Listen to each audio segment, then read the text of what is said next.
ప్రభువైన యేసుక్రీస్తు నామములో మీ అందరికీ వందనాలు తెలియజేస్తున్నాను. దేవుని మహాకృపను బట్టి మరొక నూతన దినంలోనికి, పునరుద్ధాన దినంలోనికి, ఈ 6వ నెల జూన్ మాసం చివరి ఈ ఆదివారంన ప్రభు యొక్క సన్నిధిలో ఈ విధంగా మనందరం దేవుడు మనకిచ్చిన చక్కని గృహాలలో కుటుంబాలుగా చేరి కూడి ప్రభుని ఆరాధించడానికి దేవుడు మనకిచ్చిన ఈ శ్రేష్టమైన సమయాన్ని బట్టి ప్రభుని స్తుతిస్తూ ఉన్నాను. ప్రభునందు ప్రియమైన వారలారా, మీరందరూ కూడా చక్కగా మరి ఒక చోట చేరి కొద్దిసేపు దేవుని సన్నిధిలో మీరందరూ కూడా మరి ఆరాధనలో పాల్పంపులు పొందాలని ప్రేమతో మిమ్మల్ని ఆహ్వానిస్తున్నాను. ఈ సమయంలో చిన్న మాట ప్రార్థన చేసుకుని ఆరాధన ప్రారంభించుకుందాం. ప్రార్థన చేసుకుందాం. దయచేసి కళ్ళు మూసుకునండి, ప్రార్థనలో ఏకీభవించండి.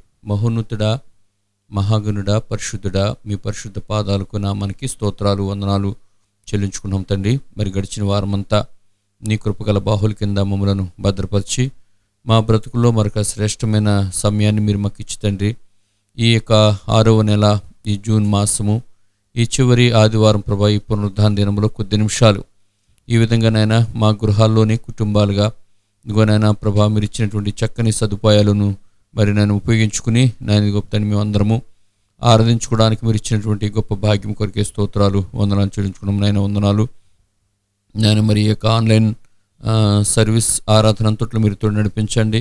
ఏ విధమైన అంతరాయం లేకుండా సహాయం చేయండి. అలాగే నేను ప్రియులు వారి కుటుంబాలుగా మరి నేను ప్రభు నిన్ను తండ్రి నాయన చేరి ఆరాధించుకోవడానికి మీ కృపను గురించి ప్రార్థిస్తూ ఇగో నాయన బలహీనమైన మమ్మలను తండ్రి మీ బలమైన చేతులకు అప్పగించుకుంటూ మీరు సిద్ధపరిచినటువంటి నేను మధురమైన పాటలతో నీ జీవం కలిగినటువంటి నేను మాటలతో మా హృదయాలను, మా ప్రాణమును, మా దేహములను తండ్రి బలపరచండి. నీగో తండ్రి నేను మీరు ఆదరించమని ప్రార్థిస్తున్నాం నాయన. కృప చూపించండి. మరియు దీని సంఘాన్ని మీరు ఎంతగానో కనికరించారు. మరియు నేను భయంకరమైనటువంటి పరిస్థితుల్లో నాయన ప్రభా మీ యొక్క క్షేమకరమైనటువంటి బాహుల కింద మరి నేను భద్రపరిచి దీని దినం కూడా ప్రభావ మీరు నడిపిస్తున్నా మరి నేను ఆదరిస్తున్న విధానం కొరకు మీ స్తోత్రాలు తండ్రి, వందనాలు చెల్లించుకుంటూ జరుగుతున్న యొక్క ఆరాధన అంతట్లో మీ సన్నిధిని, మీ సహాయాన్ని కోరుకుంటూ మమ్మల్ని అందరినీ ఆయన మీ కృపగల హస్తాలకు అప్పగించుకుంటూ యేసుక్రీస్తు నామములోనే ప్రార్థించి స్తుతించి వేడుకుంటున్నాం తండ్రి, ఆమేన్.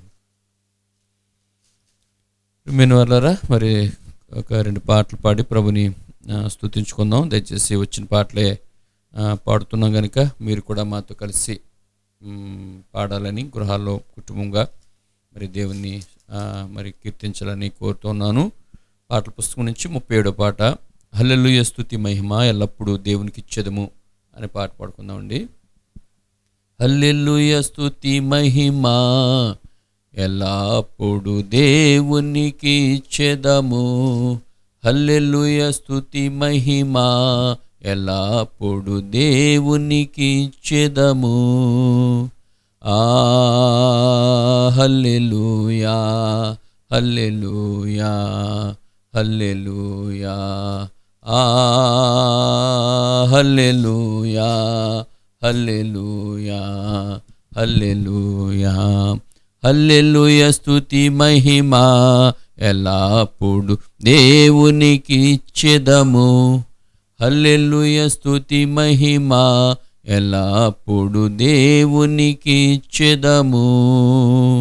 అలసైన్యములకు అధిపతి అయిన ఆ దేవుణ్ణి స్తుతించెదము, అలసైన్యములకు అధిపతి అయిన ఆ దేవుణ్ణి స్తుతించెదము.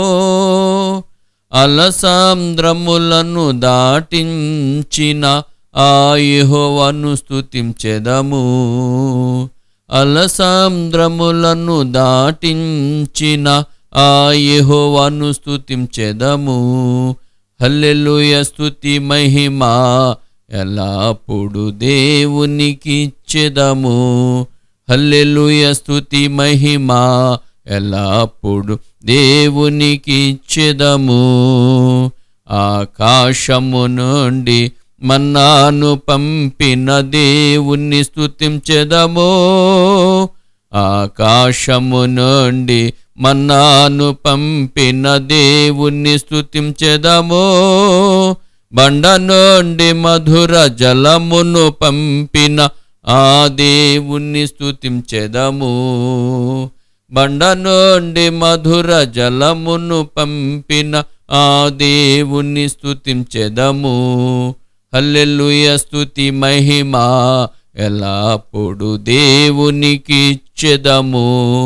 హల్లెలూయా స్తుతి మహిమ ఎల్లప్పుడు దేవునికి ఇచ్చెదము.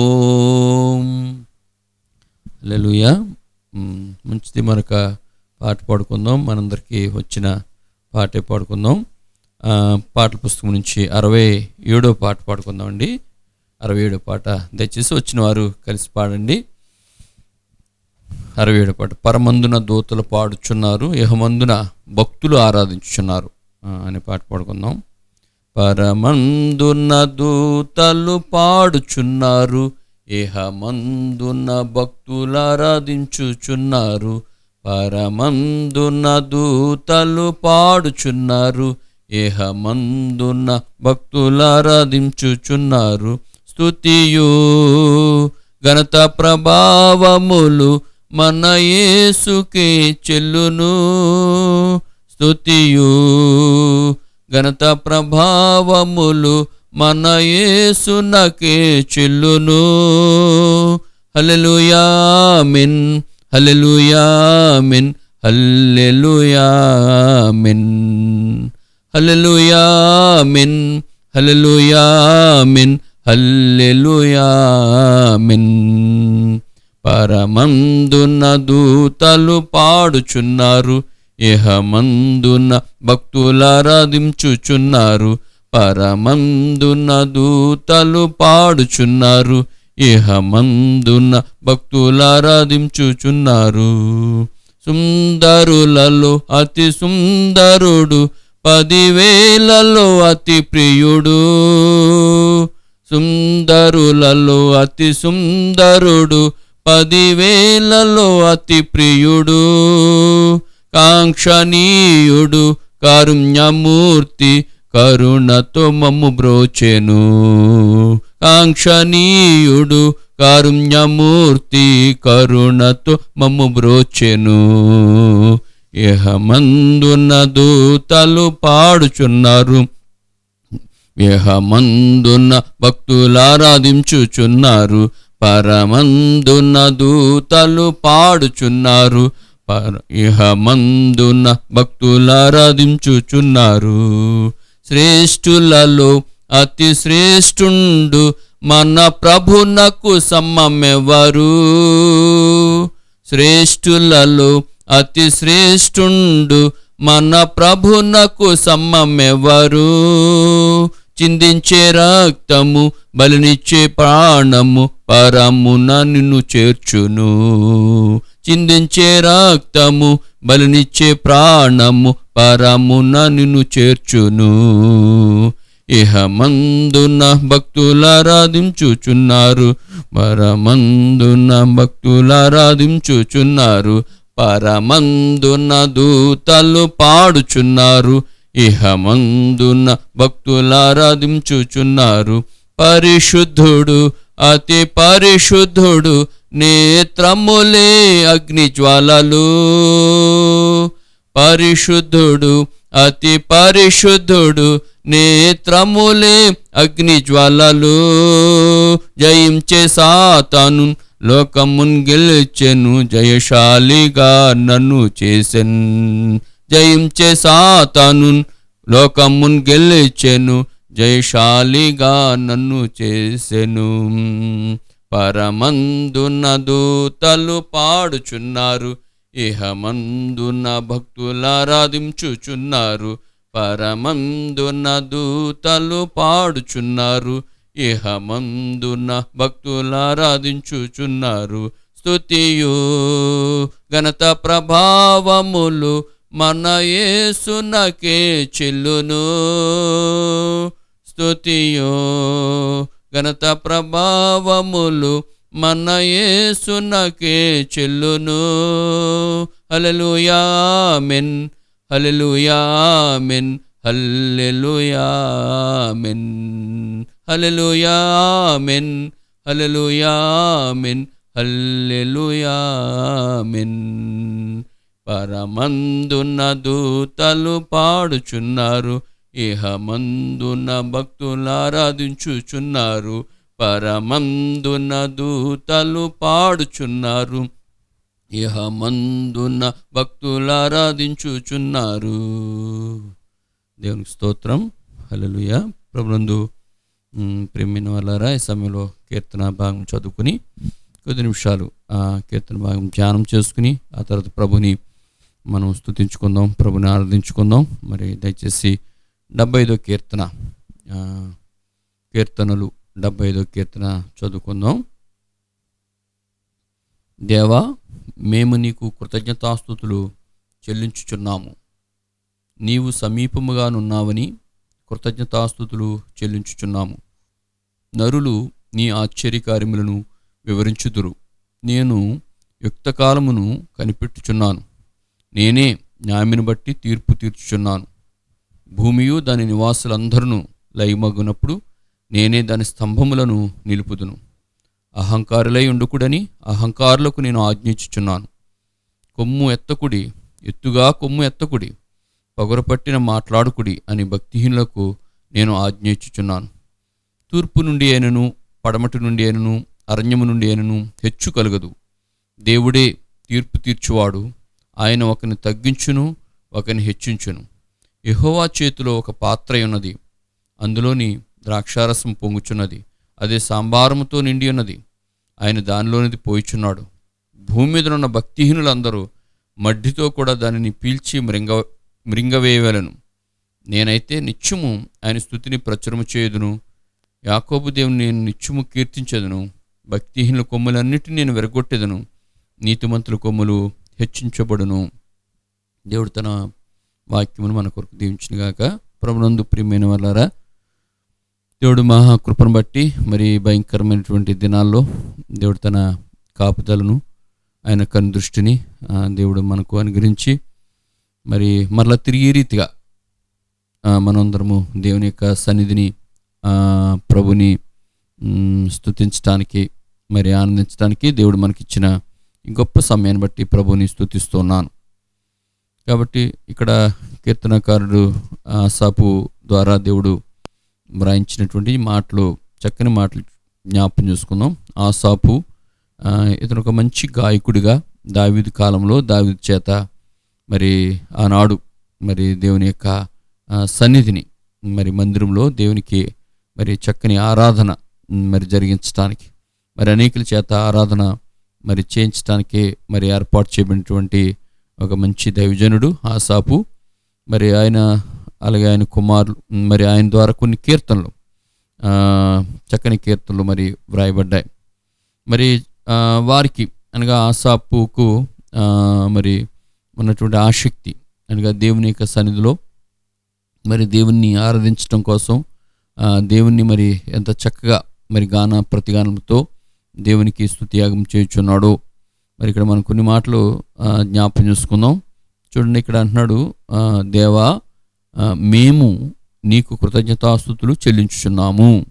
మేము నీకు కృతజ్ఞతాస్తుతులు మేము అంటే మరి అక్కడ కొద్దిమంది లేకపోతే కొంత మరి సమూహం ఆ చోట ఉన్నట్లుగా, అంటే ఇది దేవుని యొక్క సన్నిధిలో, దేవుని యొక్క సముఖములో మరి వారు ఉన్నట్లుగా, మరి దేవుణ్ణి వారు మరి స్తుతించు దేవుణ్ణి ఆరాధించున్నట్లుగా మనకు కనబడుతున్నాయి. కాబట్టి దేవుని పిల్లలమైన మనం కూడా మరి ఒక కుటుంబంగా లేకపోతే ఒక సంఘముగా, ఒక సమాజంగా మరి కూడి ప్రభుని స్తుతించటం, మరి అదెంతో గొప్ప మరి భాగ్యం, దేవుడు మనకి ఇచ్చినటువంటి గొప్ప ధన్యకరమైనటువంటి స్థితి. కాబట్టి దేవుడు మనలను ఏ రీతిగా మరి ప్రేమించి ఈ లోకము నుంచి దేవుడు మనలను విమోచించి, పాపశాపం నుంచి దేవుడు మనల్ని విడిపించి, మరి తన కృపను, తన రక్షణ భాగ్యాన్ని దేవుడు మనకిచ్చి, ఆయన యొక్క సన్నిధిలో, ఆయన కుటుంబంలో, ఆయన సంఘములో దేవుడు మనను ఏర్పరచుకున్నటువంటి ఆ రీతిని మరి జ్ఞాపకం చేసుకుని మనం కూడా ప్రభుని మరి ఎంతగానో స్తుతించవలసిన వారమే ఉన్నాం. ఇక్కడ అంటున్నాడు, ఎందుకు కృతజ్ఞతాస్తుతులు చెల్లించున్నాము, ఏ కారణం చేత మేము దేవునికి కృతజ్ఞతాస్తుతులు చెల్లించున్నాము అని అంటే, అక్కడ అదే వచనంలో చక్కని మాట మనకు నీవు సమీపముగానున్నావని, నీవు సమీపముగానున్నావని, నీవు అన్న దగ్గర ఒకటి అంకి వేస్తుంది. దాని యొక్క అర్థం కింద ఫుట్ నోట్లో మనకు కనబడుతుంది, నామము. నీ నామము సమీపముగా ఉన్నది, అనగా నీవు మాకు సమీపముగానున్నావని ఆ 3వ లైన్లో కృతజ్ఞతాస్తుతులు చెల్లించుచున్నాము. నరులు నీ ఆశ్చర్యకార్యములను వివరించుదురు. నీవు మాకు సమీపంగా ఉన్నావు అండి. ఎంత సమీపంగా ఉన్నాడు అండి. మరి ఆయన మనం మొరపెట్టినప్పుడల్లా మరి ఆయన మనకు సమీపంగా ఉంటున్నాడట. మనం చాలాసార్లు జ్ఞాపకం చేసుకుంటాం. చక్కని ఒక వాక్య భాగం ద్వితీయోపదేశకాండం 4వ అధ్యాయము 7వ వచనం ఉంది. మనం మొరపెట్టినప్పుడల్లా ఆయన మనకి ఎలా ఉంటున్నాడట, మరి సమీపంగా ఉంటున్నాడట.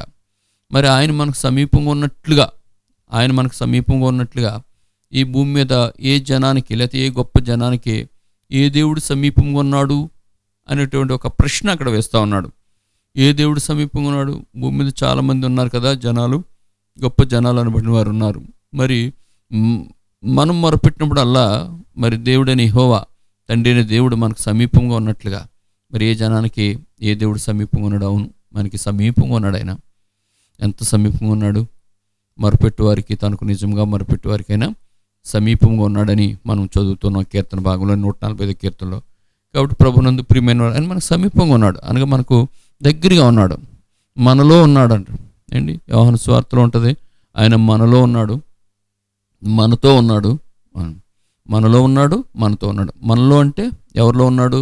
ఎవరైతే యేసుక్రీస్తునందు విశ్వాసం ఉంచారో, ఎవరైతే మరి పాపముల విషయంలో దేవుని యొక్క సన్నిధిని పశ్చాత్తపడ్డారో, దేవా నేను పాపిని తండ్రిని, మరి ఆయన సిలువను నిదానించి ఆయన సిలువ కార్యాన్ని అర్థం చేసుకుని ఆయన యందు ఏ దోషం లేదు, ఏ పాపం లేనివాడు పరిశుద్ధుడని, ఆయన మాత్రమే, ఆయన ఒక్కడే మరి నిజమైనటువంటి దేవుడని గ్రహించి మరి పాపాలు ఎవరైతే పశ్చాత్తాపంతో ఒప్పుకున్నారో, దుఃఖపడ్డారో వారిలో ఉంటాడు ఆయన. అందరిలో ఉండడు.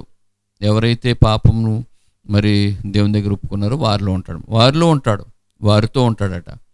మరి కీర్తన భాగంలో మరొక చోట మనకి కనబడుతుంది, ఆయన తన ప్రజల చుట్టూ, ఇది మొదలుకు నిరంతరము మరి ఆయన తన ప్రజల చుట్టూ ఉంటారని 122వ కీర్తనలో అనుకుంటాను ఆ మాట మనకు కనబడుతూ ఉంటుంది. అంటే యెరూషలేము చుట్టూ పర్వతం ఉన్నట్లుగా ఇది మొదలుకొని యెహోవా ఇదిగో ఆయన ప్రజల చుట్టూ ఉంటాడు. అవును, చుట్టూ ఉంటాడు. ఆయన కాపాడుతూ, ఆయన మనల్ని ఆదరిస్తూ నడిపిస్తూ ఉన్నాడు ఆయన.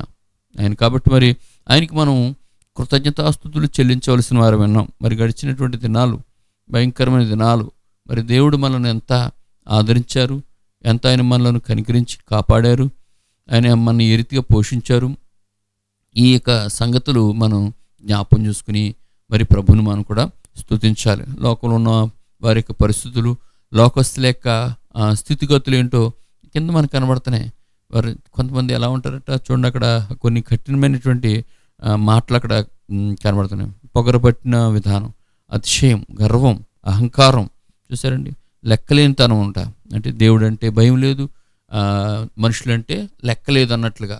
ఎందుకంటే వారికి ఉన్నటువంటి కొన్ని మరి సౌలభ్యాలను బట్టి, కొన్ని కారణాల చేత, అంటే ధనాన్ని బట్టో, లేకపోతే వారి ఒంట్లో ఉన్న బలాన్ని బట్టో, లేకపోతే వారికి ఉన్నటువంటి కులాన్ని బట్టో, వారికి కలిగినటువంటి జనాలను బట్టో, ఇలాగనమాట. మనమైతే మరి దేవుని యొక్క సన్నిధిలో మరి ఆ పరిస్థితులన్నింటి నుంచి దేవుడు మనల్ని విడిపించాడు కనుక దేవుని మనం స్తుతించాలి, దేవుని ఆరాధించాలి. ప్రభా, మమ్మల్ని ఆ బంధకాలన్నింటి నుంచి మమ్మల్ని తప్పించో తండ్రి అని మనం ప్రభుని ఎంతగానో మరి స్తుతించవలసిన వారు మనం. కాబట్టి ఏ విషయంలో కూడా మనం మరి అతిశయించడానికి కానీ, మనం హెచ్చించుకోవడానికి కానీ మనం ఏమాత్రం యోగ్యులం కాదు. కాబట్టి మరి మనం తగ్గించుకుని దేవుని యొక్క సన్నిధిలో మరి మనం చక్కగా భయభక్తులు కలిగి దేవుని సన్నిధిలో మనం సాగిపోవాలి. మరి లోకస్తులు మరి అవిధేయులుగా, అహంకారులుగా ఉన్నటువంటి కఠినమైనటువంటి స్థితిలో ఉన్న వారి యొక్క గతి చెప్తున్నాడు. ఒక దినం వస్తుంది, అదిగో అక్కడ కీర్తనలో ఉంటుంది 8వ వచనంలో, యెహోవా చేతిలో ఒక పాత్ర ఉంది, అందులో ద్రాక్షారసం పొంగుతుందట, అది సాంబారంతో నిండినదే, ఆయన దానిలోని పోయిచున్నాడు, భూమి మీద ఉన్న భక్తిహీనులందరూ మడ్డితో కూడా దాన్ని పీల్చి మృంగివేయాలట. అంటే అది తీర్పు, దేవుడు తీర్పు, భయంకరమైన తీర్పు అనమాట అండి అది. మరి ఆ భయంకరమైన తీర్పు, ఆ తీర్పు నుంచి దేవుడు మనను, ఆ భయంకరమైనటువంటి ఉగ్రత నుంచి దేవుడు నిన్ను నన్ను విమోచించాడు. కాబట్టి దేవుడిని మనం స్తుతించాలి. అందుకే అంటాడు మళ్ళీ 9వ వచనం, నేనైతే, అక్కడేమో మేము అన్నాడు, మరలా ఇక్కడికి వచ్చినప్పుడు నేనైతే అంటున్నాడు, మేము నీకు కృతజ్ఞతాస్తుతులు చెల్లిస్తాం అంటున్నాడు. నేనైతే నిత్యము నా స్తుతిని ప్రచురం చేయుదును, యాకోబు దేవుని నేను నిత్యము కీర్తించేదను. కాబట్టి ప్రియమైన దేవుని సంగమా, క్రీస్తు రక్తం చేత విమోచించబడిన వారులారా, దేవునికి కుమారులుగా కుమార్తెలుగా ఆయన యొక్క కుటుంబంలో ఆయన సంఘములో మరి ఏర్పరచబడిన వారులారా, దేవుడు మనకి ఎట్టి ధన్యకరమైన స్థితి ఇచ్చాడు. ఈ భయంకరమైన లోక పరిస్థితులన్నింటిలోంచి దేవుడు మనను తప్పించి ఇంత కృప కుమ్మరించేశాడు. దినదిన అనుక్షణం కూడా దేవుడు మనను ఎలా ఆదరిస్తున్నాడో ఎలా నడిపిస్తున్నాడో అర్థం చేసుకున్నావా? కాబట్టి దేవుడు చేసిన మేళ్ళు, దేవుడు చేసిన కార్యాలు జ్ఞాపకం చేసుకుంటూ మరి ఆయన మనకు సమీపంగా ఉన్నాడట. మరి ఆయన నామాన్ని బట్టి ఆయన సమీపంగా ఉన్నటువంటి ఆయన మన మరలను, మన జ్ఞాపనలను, మన ప్రార్థనను ఆలకించున్నాడు. కాబట్టి మరి ఈ విధముగా దేవుడు మనను క్షేమకరమైన స్థితిలో ఉంచాడు. కాబట్టి మరి దేవుడు ఇచ్చినటువంటి ఈ స్థితిని బట్టి ప్రభుని మనం స్తుతించుకుందాం. దేవుడు చేసిన మేలు జ్ఞాపకం చేసుకుందాం. మరి గడిచిన దినాలన్నీ కూడా మరి దేవుడు చేసిన కార్యాలు అందుకే మర్చిపోకూడదు. దేవుని పిల్లలంగా ఈరోజు మనం ఎలా ఉన్నామంటే, ఈ స్థితిలో ఉన్నామంటే అది కేవలం దేవుని యొక్క కృప తప్ప మరి ఏమి కాదు. మన శక్తి కాదు, మన భక్తి కాదు, మన ప్రార్థన అస్సలు కాదు. ఇదిగో నీ కొరకు నా కొరకు ఈ లోకానికి వచ్చి మన కొరకు శిలువలో ప్రాణం బలిగా పెట్టి సమాధి చేయబడి తిరిగి లేచి మరలా ఆయన పరలోకానికి వెళ్ళి ఇదిగో మన అందరి కోసం ప్రార్థనా పరిచర్య చేస్తూ ఉన్నాడు. ఆయన తండ్రి కుడి పార్శ్వం కూర్చుని విజ్ఞాపన చేస్తున్నాడు. మన యొక్క క్షేమం కొరకు, మన యొక్క మేలు కొరకే ఆయన నిత్యము కూడా విజ్ఞాపనకర్తగా అక్కడ ఉన్నాడు. ప్రధాన యాజకుడిగా, కాపరిగా, ప్రధాన కాపరిగా ఉండి, ఉత్తరవాదిగా ఉండి మరి ఆయన మన కొరకు చేస్తున్న పరిచర్య అర్థం చేసుకుంటున్నారా? ఆ ప్రభులు ఆనందిస్తున్నారా? మరి దేవుడు చేసిన మేలు జ్ఞాపకం చేసుకుందామా? మేలు మాత్రమే కాదు, కొన్నిసార్లు దేవుడు కొన్ని మంచి పాఠాలు కూడా మనకు నేర్పిస్తూ ఉన్నాడు. మనం దేవుని యొక్క సన్నిధిలో చక్కగా క్రమపరచబడి మరి ఆయన శిక్షలో మనం మరింత మరి మేలు పొందినట్లుగా దేవుడు నేర్పిస్తున్నటువంటి ఆ మంచి సంగతులను బట్టి కూడా ప్రభు స్తుతించుకుందాం. కొన్నిసార్లు మనం దేవుని మార్గం నుంచి తప్పుతూ ఉన్నాం, దేవునికి అవిధేలుగా ఉంటున్నాం, దేవుని కొంచెం ఆయన గాయాలను రేపుచున్న వారంగా ఆ యొక్క దేవుని ఆత్మను దుఃఖపరచు వారంగా ఉంటున్నాం. అయినప్పటికీ దేవుడి ప్రేమ మన పట్ల ఏ విధంగా ఆయన చూపిస్తున్నాడో అర్థం చేసుకుంటున్నారా? అర్థం చేసుకుని ప్రభుని ఆనందించండి, ప్రభుని స్తుతించండి, ప్రభుని ఘనపరచండి, ప్రభుని ఆరాధించండి, ప్రభుని మహింపరచండి.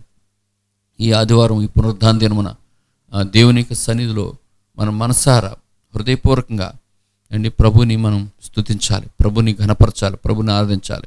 కాబట్టి మరి దేవుడు మనకి ఇచ్చినటువంటి శ్రేష్టమైన ఆత్మ సంబంధమైనటువంటి ప్రతి ఆశీర్వాదాన్ని బట్టి కూడా ప్రభుని స్తుతించుకుందాం. పరలోకంలో మనకి స్వాస్థ్యం ఇచ్చాడు, పరలోకంలో నివాసాలు ఇచ్చాడు, పరలోకంలో బహుమానాలు ఇచ్చాడు, సిద్ధపరిచాడు. ఆయన ఇక్కడ భూమి మీద కూడా ఎన్నో మేలు చేస్తున్నాడు. మరి పాడి పంట, ఆరోగ్యం, ఆయుష్, ఆహారం, దేవుడు మరి ఆధారం ఇవన్నీ ఇస్తున్నాడు మనకి. గాలి, నీరు సమస్తాన్ని కూడా దేవుడు ఇచ్చాడు. సృష్టిని అంతటిని ఇదిగో మానవులైన మన కొరకు దేవుడు ఇచ్చాడు. ఈ సూర్యుడు, చంద్రుడు, నక్షత్రాలు ఇవన్నీ కూడా మానవులు ఎవ్వరూ భూమి మీద లేకపోతే వాటి పనే ఉంది ఏమండి? మానవులు ఎవ్వరు భూమి మీద లేరు. సూర్యుడు, చంద్రుడు, నక్షత్రాలు ఎవరి కోసం? అవి మన కోసం, మనకు సేవ చేయడానికి దేవుడు మనకి ఇచ్చాడు వాటిని. మరి వాటిని పూజించడం లేకపోతే వాటికి సాగిలిపోవడం, వాటిని నమస్కరించడం ఇది ఎంతవరకు మరి సమంజసం? ఇది ఎంతవరకు న్యాయం? వాటిని మనకి ఇచ్చిన దేవుణ్ణి పూజించాలి, దేవుణ్ణి ఆరాధించాలి, దేవుని స్తుతించాలి. మరి మనకు సమస్తమును అనుగ్రహించిన నోటి మాట చేత సమస్తమును కలుగజేసిన దేవుడు ఇదిగో నిన్ను నన్ను తన మరి చేతులతో అరిచేతుల మీద చిక్కున్న దేవుడు, ఇదిగో మన పాపములన్నీ కూడా సిలువ మీద భరించిన దేవుడు, మన పాపాలకే ప్రాయశ్చిత్తం చేసి శ్రేష్టమైన రక్షణ కార్యాన్ని, శ్రేష్టమైన రక్షణ భాగ్యాన్ని దేవుడు మనకి ఇచ్చాడు. కాబట్టి దేవుడు ఇచ్చిన రక్షణ భాగ్యాన్ని బట్టి ప్రభుని స్తుతించుకుందాం. దేవుడు ఇచ్చిన ఆయన పరిశుద్ధ గ్రంథం బైబిల్ని బట్టి ఇదిగో ఆ వాక్యం కొరకే ప్రభుని స్తుతించుకుందాం. ఆయన మనకు ఉత్తరవాదిగా, మనకు మరి ఆదరణకర్తగా ఇదిగో పరిశుద్ధాత్మను దేవుడు మనకి ఇచ్చాడు కనుక ఆత్మను కూడా ప్రభుని స్తుతించుకుందాం. కాబట్టి గడిచిన వారమంతా, ఈ నెలంతా, ఈ యొక్క జూన్ నెల ఈ చివరి ఆదివారం, మరలా వచ్చే ఆదివారం నూతన నెల జూలై మాసంలో మరలా మనం నూతన ఆదివారాన్ని ప్రభు సన్నిధిని కలిగి ఉంటాం. కాబట్టి మరి దేవుడు ఇంతవరకు మనల్ని నడిపించిన ఆయన మరి మనకి ఇచ్చినటువంటి క్షేమకరమైన స్థితిని బట్టి ప్రభు స్తుతించుకుందాం. కళ్ళు మూసుకుందాం, చిన్న మాట ప్రార్థన చేసుకుందాం. దయచేసి ప్రభునందు ప్రియమైన వాళ్ళారా అందరూ కూడా మరి మీ పిల్లలేంటి, మీరేంటి, అందరూ కూడా 2 నిమిషాలు 3 నిమిషాలు అంతే కళ్ళు మూసుకునండి. మోకరించగలిగిన వారు మోకరించండి. కొద్ది నిమిషాలు ప్రభుని స్తుతించుకుందాం. దేవుడు చేసిన మేలు జ్ఞాపకం చూసుకోండి. ఎంతవరకు ఆయన నిన్ను నన్ను ఏ విధంగా ఆదరించారో, ఏ విధంగా బలపరిచి నడిపించాడు. ఎన్నో బలహీనతలు మరి శరీరంలో ఎన్నో బలహీనతలు, ఎన్నెన్నో మరి వాటన్నిటి నుంచి దేవుడు ఏ విధంగా మనను మరి బలపరిచాడు, ఏ విధంగా మనను స్వస్థపరిచాడు జ్ఞాపం చూసుకుందామా? జ్ఞాపం చూసుకుని ఎవరికి వారే దయచేసి కొద్ది నిమిషాలు ప్రభువుని స్తుతించుకోండి. వ్యక్తిగతంగా మరి కుటుంబంలో చేసిన మేళ్ళు, మరి గడిచిన వారమంతా దేవుడు మనల్ని పోషించిన విధానం, దేవుడిచ్చిన ఆరోగ్యమును బట్టి, దేవుడిచ్చిన ఆయుష్ను బట్టి, దేవుడిచ్చినటువంటి గృహమును బట్టి, దేవుడిచ్చినటువంటి పిల్లలను బట్టి, దేవుడిచ్చినటువంటి సంఘాన్ని బట్టి, దేవుడిచ్చినటువంటి చక్కని సహవాసాన్ని బట్టి, దేవుడిచ్చినటువంటి సేవకులను బట్టి, దేవుడిచ్చిన పరిశుద్ధులైనటువంటి ఆయన బిడ్డలను బట్టి మరి ప్రభువుని స్తుతించుకుందామా? ప్రభువుని స్తుతించుకుందాం కొద్ది నిమిషాలు. మహోన్నతుడా, మహాగణుడా, పరిశుద్ధుడా, మీ పరిశుద్ధ నామానికి పాదాలకు సాగిలి పడుచున్నాము. స్తోత్రాలు, వందనాలు చెల్లించుకున్నాం ప్రభా. మరి గడిచిన వారమంతా మమ్మల్ని అందరినీ మీ బాహుల కింద భద్రపరిచి తండ్రి, మరొక నూతన దినము, ఈ పునరుద్ధాన దినము నీ పాద సందులోనైనా నేను గృహాలలో కుటుంబాలుగా తండ్రి మిమ్మల్ని స్తుతించుకోవడానికి మీరు ఇచ్చిన ఈ గొప్ప మరి భాగ్యం కొరకే స్తోత్రాలు తండ్రి. వందనాలు. ప్రపంచమంతటా నేను ఇదిగో హల్లకల్లోలం తండ్రి, ఈ కోవిడ్ ద్వారా ఇంకా రకరకాల మరి డెల్టా వేరియంట్ వైరస్లని రకరకాల ఎన్నో భయ ఆందోళన మధ్యన నీ సంఘము నేను ఇదిగో నీ రక్తము మరి తండ్రి చిందించి నేను ఇదిగో ప్రభా నీ యొక్క మరి స్వాస్థ్యంగా నీ సొత్తుగా చేసుకుని ఈ సంఘాన్ని నీ ప్రియబిడ్డలను ఏ విధంగా ప్రభా అద్భుతంగా మీరు ఇదిగో ప్రభా కాపాడుచున్న విధానం కొరకు మీకు స్తోత్రాలు. ఇదిగో ప్రభా ప్రియబిడ్డలకు మీరు ఇచ్చిన క్షేమకరమైన స్థితి కొరకు వందనాలు. మామిడిగుంటున్నటువంటి సంఘ బిడ్డలు, అలాగే స్థానిక సంఘం మహనీయ మందిరం మరి నేను ప్రియ కుటుంబాలందరిని బట్టి మీకు స్తోత్రాలు తండ్రి. వందనాలు తండ్రి. ఇదిగో లోకము నుంచి, పాపము నుంచి, శాపము నుంచి, నరకము నుంచి ఇదిగో ప్రభా మమ్మల్ని విమోచించి ఇదిగో మీరు ఇచ్చినటువంటి ప్రభా నీ యొక్క ఆశీర్వాదాన్ని బట్టి మీకు స్తోత్రాలు తండ్రి. మీరు చేసిన మీలాంటికి వందనాలు. ఇదిగో ప్రభా మరి శరీరాల్లో బలహీనతలు కలిగినప్పటికీ మరలా మీరు లేవనెత్తి స్వస్థపరిచి ఆరోగ్యం ఇచ్చి మరలా ఈ రీతిగా మరి నీ సన్నిధిని మేము సంతోషించినట్లుగా మీరు ఇచ్చిన నీ కృప కొరకే స్తోత్రాలు చెల్లించుకుంటూ మీరు ఇచ్చిన శ్రేష్టమైన రక్షణ కొరకే వందనాలు, మీరు ఇచ్చిన పాప క్షమాపణ వందనాలు తండ్రి. మీరు సిలువలో కార్చిన మా కొరకే చిందించిన పరిశుద్ధ రక్తాన్ని బట్టి మీకు స్తోత్రాలు తండ్రి. వందనాలు తండ్రి. మీరు ఇచ్చిన వాక్యం కొరకే వందనాలు, మీరు ఇచ్చిన పరిశుద్ధాత్మను బట్టి మీకు స్తోత్రాలు తండ్రి. అయ్యా మీరు ఇచ్చినటువంటి సేవకుల కొరకు వందనాలు, మీరు ఇచ్చిన చక్కని ఆత్మ సంబంధమైనటువంటి ఈ అన్యోన్య సహవాసాన్ని బట్టి మీకు స్తోత్రాలు తండ్రి. వందనాలు ప్రభా. ఎంతవరకు పాటల ద్వారా, కీర్తన ద్వారా, మా స్తుతుల ద్వారా మీరు మహిమ పొందుకున్నారు. ఈ సమయంలో నీ జీవం కలిగినటువంటి నీ అమూల్యమైన మాటల చేత మమ్మల్ని దర్శించండి, బలపరచండి అయ్యా. మమ్మల్ని ఆత్మీయంగా స్థిరపరచమని ఈ భయంకర దినాల్లో ప్రభా మీ కొరకు మేము ఎలా నమ్మకంగా ప్రభా మరి నడుచుకోవాలో ఏ విధంగా ప్రభా జీవించాలో ప్రభా నీ వాక్యం చేత మమ్మల్ని అందరూ కూడా బలపరచమని ప్రార్థిస్తూ మరొకసారి ఇదిగో ప్రియ బిడ్డలందరినీ మమ్మల్ని ప్రభా నీ కరుణగల గాయాలకు అప్పగించుకుంటూ యేసుక్రీస్తు వారి యొక్క ఉన్నతమైన శ్రేష్టమైన నామములోనే స్తుతించి ప్రార్థించి వేడుకుంటున్నాం తండ్రి. ఆమేన్. ప్రభునందు ప్రియమైన వారులారా, ఈ సమయంలో మరి పెద్దన్నయ్య గారి ద్వారా దేవుని వాక్యాన్ని విందాం. శ్రద్ధగా మరి దేవుని మాటలు వినాలని ప్రేమతో మిమ్మల్ని కోరుతూ మరి ఈ సమయాన్ని అన్నయ్య గారికి అప్పగిస్తున్నాను. దేవుని పరిశుద్ధ నామానికి మహిమ కలుగును గాక. మరి ఈ ఆదివారపు దినాన దేవుని వాక్యాన్ని ధ్యానించుకుందాం. 1 పేతురు పత్రిక 5వ అధ్యాయము 6 నుంచి 9 వచనాలు. 1 పేతురు పత్రిక 5వ అధ్యాయము 6 నుంచి 9 వచనాలు. దేవుడు తగిన సమయమందు మిమ్మల్ని హెచ్చించున్నట్లు ఆయన బలిష్టమైన చేతి క్రింద దీనమనస్కులై ఉండుడి. ఆయన మిమ్మల్ని గూర్చి చింతించుచున్నాడు గనుక మీ చింత యావత్తు ఆయన మీద వేయుడి. నిబ్బరమైన బుద్ధి గలవారై మెలకువగా ఉండుడి. మీ విరోధి అయిన అపవాది గర్జించు సింహము వలె ఎవరిని మృంగుదునా అని వెదుకుచూ తిరుగుచున్నాడు. లోకమందున మీ సహోదరులందు ఈ విధమైన శ్రమలే నెరవేరుచున్నవని ఎరిగి విశ్వాసమందు స్థిరులై వారిని ఎదిరించుడి. ప్రభునందు ప్రియమైన వారులారా, మరి చివరి దినాల్లో, భయంకరమైన దినాల్లో అపవాది విచ్చలవిడిగా రెచ్చిపోతూ ఓ పక్క తెగులు, మరో ప్రక్క ఎన్నో భయంకరమైన పాపం పెరిగిపోతున్నటువంటి దినాల్లో క్రీస్తు ప్రభు ఎరిగినటువంటి మనం చేయాల్సినటువంటి కొన్ని విషయాలు, కొన్ని జాగ్రత్తలు పేతురు పత్రిక తన స్వీయ అనుభవం ద్వారా సంఘానికి ఉత్తరం రాస్తూ ఉన్నాడు. అపవాదిని ఎదిరించాలి, మన విరోధి అయినటువంటి అపవాదిని మనం ఎదిరించాలని పేతురు చెప్తూ ఉన్నాడు ప్రియులారా. ఒకప్పుడు పేతురు కూడా చంచల మనస్కుడే, విశ్వాసంలో స్థిరంగా లేనటువంటి వాడే, బుద్ధిహీనతతో ఉండి మెలకువ లేకుండా జాగ్రత్త లేకుండా ఉన్నవాడు తన గత అనుభవాన్ని గుర్తు తెచ్చుకుని ఇంకా అలాంటి విధంగా మీరు ఉండకూడదని చెప్పి పేతురు మనకు కొన్ని జాగ్రత్తలు చెప్తూ ఉన్నాడు. పేతురు యొక్క స్వభావం మనకు తెలుసు. అబద్ధం ఆడేవాడని, దుర్గితనంతో జవాబు ఇచ్చేవాడని, నరహత్య కూడా ప్రయత్నం చేసేవాడని, పరిస్థితులకు భయపడిపోయి ప్రభుని కూడా విడిచిపెట్టి దూరంగా వెళ్ళిపోయిన వాడని మనందరికీ తెలుసు. అయితే ఒక విషయం ఏంటంటే, మనం కూడా పేతురు లాంటి వాళ్ళమే. అయితే పేతురికి మనకి ఉన్నటువంటి తేడా ఏంటంటే, పేతురు తన తప్పు తాను తెలుసుకుని పశ్చాత్తాపడి తన బలహీనతలు ఒప్పుకొని మీరు అలా ఉండొద్దని నేటి వరకు కూడా ప్రతి ఒక్కరితో తన జాగ్రత్తలు చెప్తున్నట్లుగా మనము చూస్తూ ఉన్నాం ప్రియులారా. నాలాంటి ప్రవర్తన బుద్ధి మీకు ఉండకూడదు, నా బుద్ధిహీనత ఏంటో నేను గ్రహించాను, ఆ విధంగా మీరు ఉండొద్దు, విశ్వాసం నుండి స్థిరంగా ఉండండి. మీరు అలా స్థిరంగా ఉండి కలుగుతున్నటువంటి శ్రమల యందు మీరు కనుక దేవుణ్ణి మహిమపరిచేవారైతే, స్థిరంగా నిలబడిన వారైతే, మీరు అంతం వరకు నిలిచిన వారైతే వాడబారినటువంటి మహిమ కిరీటం మీరు పొందుతారని చెప్తూ ఉన్నాడు ప్రియులారా. ఒకప్పుడు విశ్వాసంలో స్థిరంగా ఉండకుండా అపవాదిని ఎదిరించలేకపోయాడు పేతురు.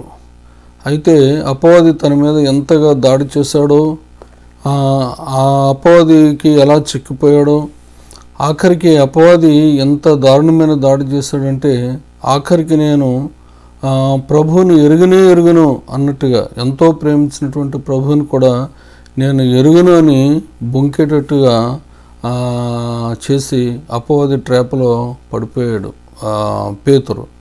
ఆ పూర్వస్థితిని, ఆ యొక్క విషాద పరిస్థితిని తాను తలంచుకుంటూ అలాంటి తీరు మనకు వద్దు అని ఈ పత్రికలో కొన్ని జాగ్రత్తలు చెప్తూ ఉన్నాడు. ఈ చివరి దినాల్లో ఈ పేతురు గారు చేస్తున్నటువంటి హెచ్చరికలు మనకు ఎంతైనా అవసరమైన ప్రియులారా. చదవనటువంటి వాక్య భాగంలో చదివిన 4 వచనాల్లో కూడా 5 సూచనలు ఇక్కడ చెప్తూ ఉన్నాడు. వీటిని క్లుప్తంగా చెప్పిన తర్వాత ఎలా ఎదిరించాలో అన్నది ధ్యానం చేసుకుందాం. 6వ వచనం ద్వారా మనకు అర్థమయ్యేది ఏంటంటే, మీరు విధేయులే ఉండండి, దేవుని చేతి క్రింద దీన మనస్కులే ఉండండి, విధేయులే ఉండండి. 7వ వచనం ద్వారా విముక్తులై ఉండండి. దేని నుంచయ్యా అంటే లోక చింతల నుంచి. 3వది ఏంటంటే వివేకులై ఉండండి. ఏ విషయంలో? విరోధి విషయంలో. మీ విరోధి అయినటువంటి అపవాది, వాడికి సంబంధించిన మనుషుల లేక దురాత్మల విషయంలో. 9వ వచనం ద్వారా మీరు విశ్వాసులై ఉండండి శ్రమల యందు. 5వ వచనం, 5వ మాట విజేతలై ఉండండి. అంటే మనం చేసే పోరాటంలో విజేతలై ఉండండి, విధేయులై ఉండండి, విముక్తులై ఉండండి, వివేకులై ఉండండి, విశ్వాసులై ఉండండి, విజేతలై ఉండండి అని 5 మంచి తలంపులు మనం చూస్తూ ఉన్నాం. పిల్లరా, వీటి గురించి క్లుప్తంగా ధ్యానిద్దాం. మొట్టమొదటిగా విధేయులై ఉండుట. ఏమన్నాడు? దేవుడు తగిన సమయమందు మిమ్మల్ని హెచ్చించినట్లు ఆయన బలిష్టమైన చేతి కింద దీన మనస్కులే ఉండండి అన్నాడు ప్రియులారా. మనం దీన మనస్కులే ఉండడం నేర్చుకోవాలి. మనం అనుకున్న టైంలో కాదు, కానీ తగిన సమయంలో, అంటే ప్రభు ఎప్పుడు తలస్తాడో ఆయన యొక్క సమయంలో మనల్ని హెచ్చించడం కానీ, లేక సహాయం చేయడం, లేక విడిపించడం, లేదా ఏదైనా కలిగజేయడం అనేవి తగిన సమయంలో, మనకు అనుకూలమైన సమయంలో, లేక దేవుడు ఎప్పుడు క్షేమమని ఆయన తలుస్తాడో ఆ సమయంలో ఆయన మనకి సహాయం చేస్తాడు. సహాయం చేయడం అనేటటువంటిది దేవుని యొక్క నైజమని మనం గుర్తించాలి ప్రియులారా. మన బలం చేత కానీ, లేకపోతే మన చిత్త ప్రకారం కాదు, కానీ దేవుని చిత్త ప్రకారంగా, దేవుని ఇష్టపూర్వకంగా జీవించటం ఎంతైనా అవసరమని అక్కడ పేతురు పత్రిక ద్వారా మనకు తెలుస్తూ ఉంది. ప్రస్తుతం తెగులు కాలంలో కలుగుతున్నటువంటి శ్రమలు, బాధలు, కష్టాలు, ఈ విషయాల్లో మనం కృంగిపోకుండా మొట్టమొదటి చేయాల్సిన పని ఏంటంటే మనల్ని మనం పరీక్షించుకుంటూ దేవుని చేతి కింద దీన మనస్కులే ఉండడం తప్పనిసరి. దేవుని చేతి కింద అణిగి మణిగి ఉండడం తప్పనిసరి. ఎవరైతే దీన మనస్కులై ఉంటారో, ఎవరైతే వినయము కలిగి ఉంటారో వారితో నేను నివసిస్తాను, వారి మధ్య ఉంటాను, వారికి తోడే ఉంటాను అని యెషయా గ్రంథం 57వ అధ్యాయం 15వ వచనం ఉంది ప్రియులారా.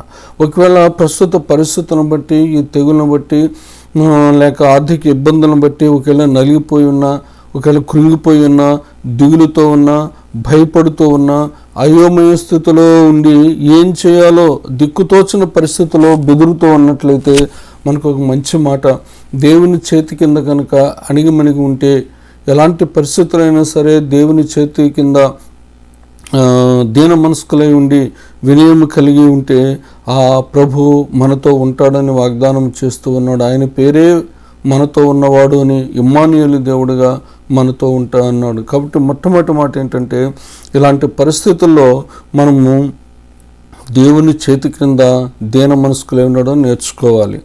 రెండవది, విముక్తులై ఉండండి అంటే విడుదల పొందిన వారే ఉండండి, అంటే విడిచిపెట్టిన వారే ఉండండి అని ఆలోచన చేస్తే దేని నుంచి అంటే ఇహలోక చింతల నుంచి, మరీ ముఖ్యంగా పాపం నుంచి మనం విడుదల పొందిన వారమై ఉండాలి.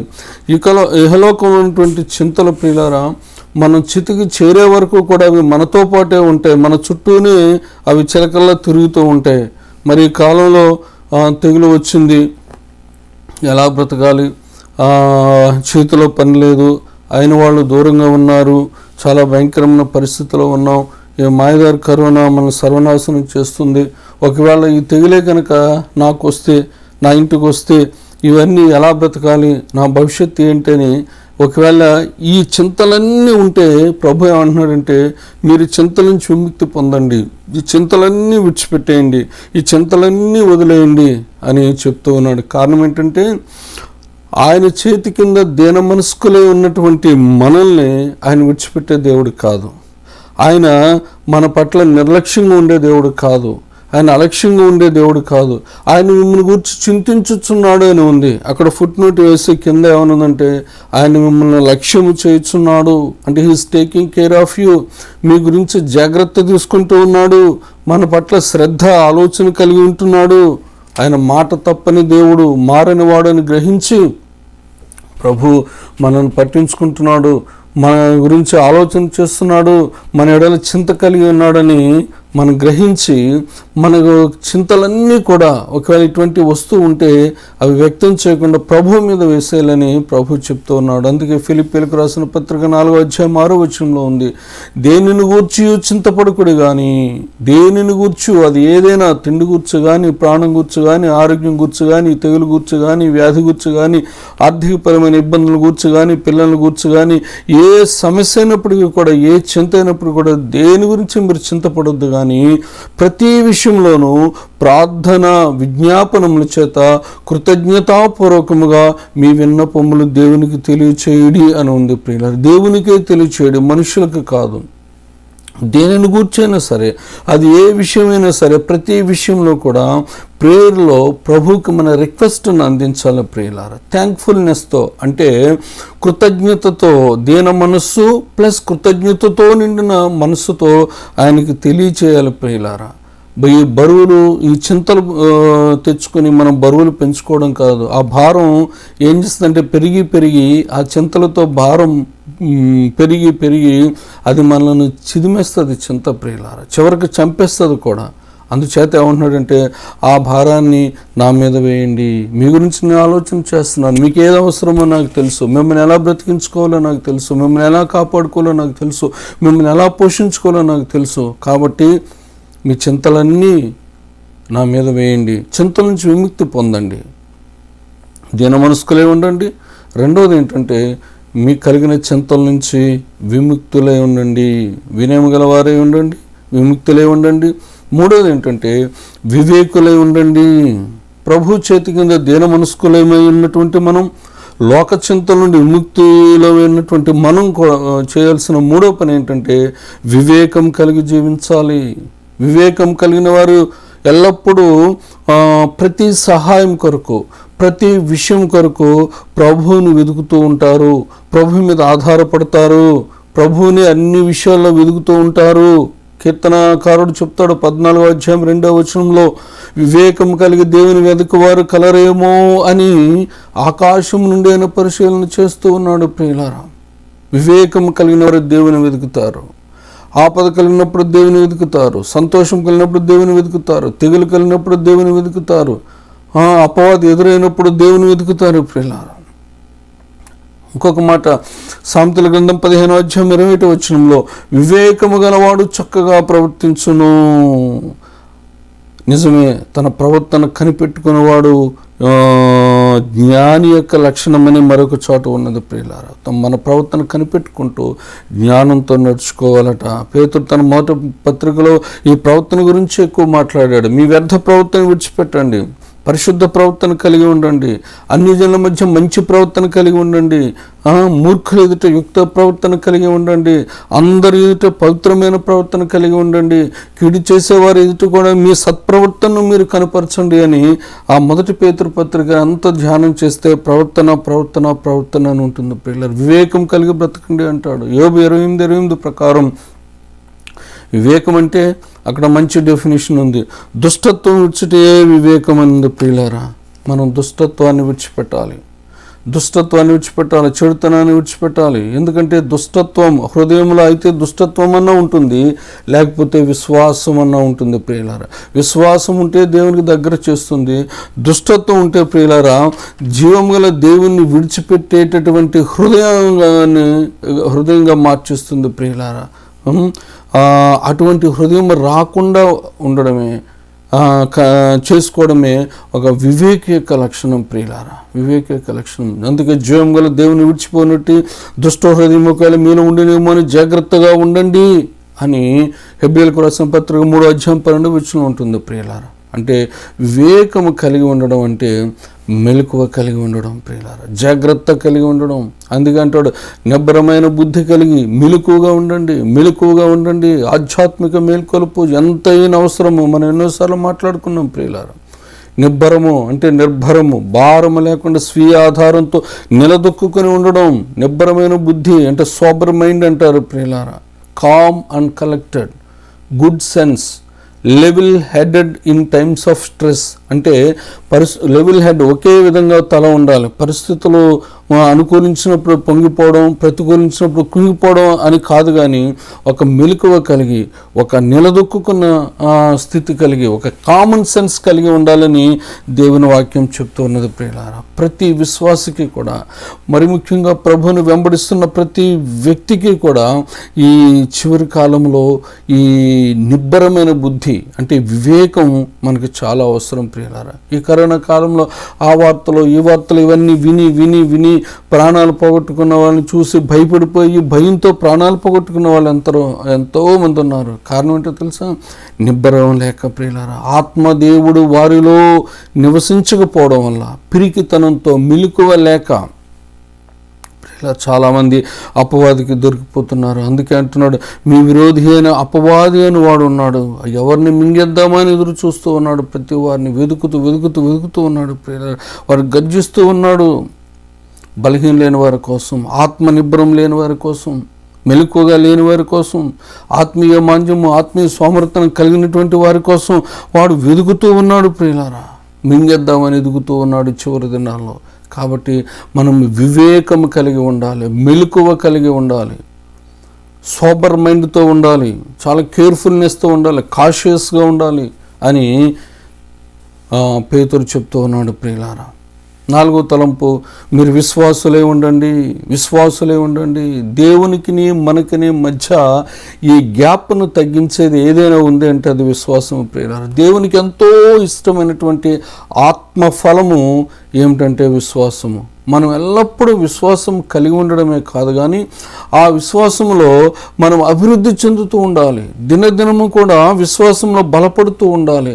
అంతేకాదు, ఆ విశ్వాసంలో మనం స్థిరముగా నిలిచి ఉండాలి. ఇది ప్రభు యొక్క కోరిక.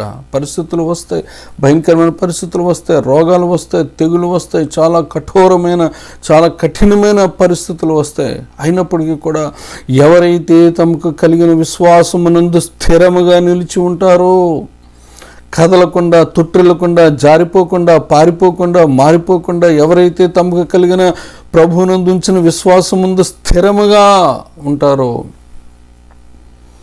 ప్రియులారా, వారు దేవునికి మరింత హత్తుకొని ఉంటారు. దేవునికి మనకి మధ్య జీరో డిస్టెన్స్ మెయింటైన్ చేసేటట్లు చేసేది విశ్వాసము ప్రియులారా.